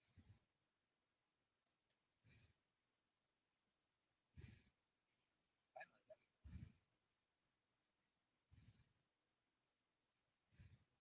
Oh wow, he hit it. He actually hit it. I did not expect that one to hit. And also Grant going the kill right there. It's fine though, like they're good far behind, so they probably need the help anyways. Now, with the minion towers down, you have a lot more freedom in terms of what you want to do. So I usually like to go into the enemy jungle and try to find a kill there, or take away his stuff. And he can't really do much about it, because the mid is gonna be stuck under that tower. Might be flanking. Oh, good start, good start.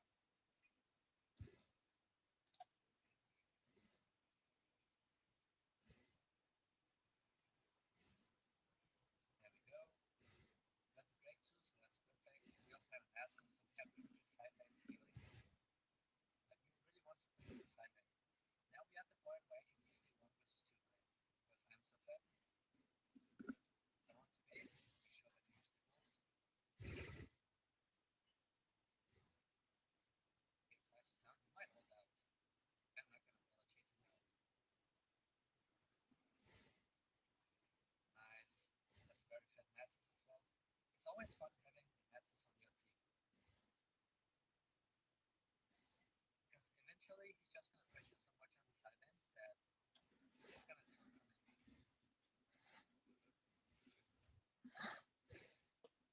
I have 1k gold bounty. That's pretty huge. So if I die, that's gonna be a little bit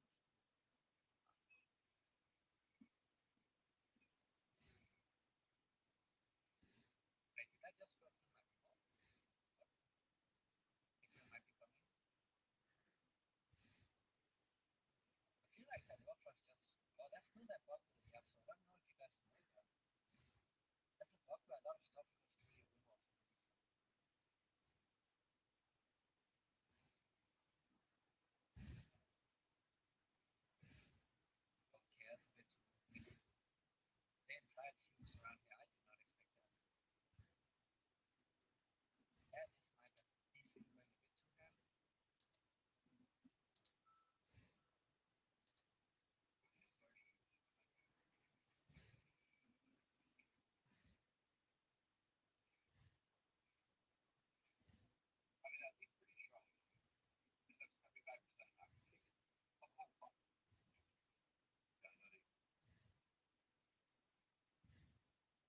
Mm.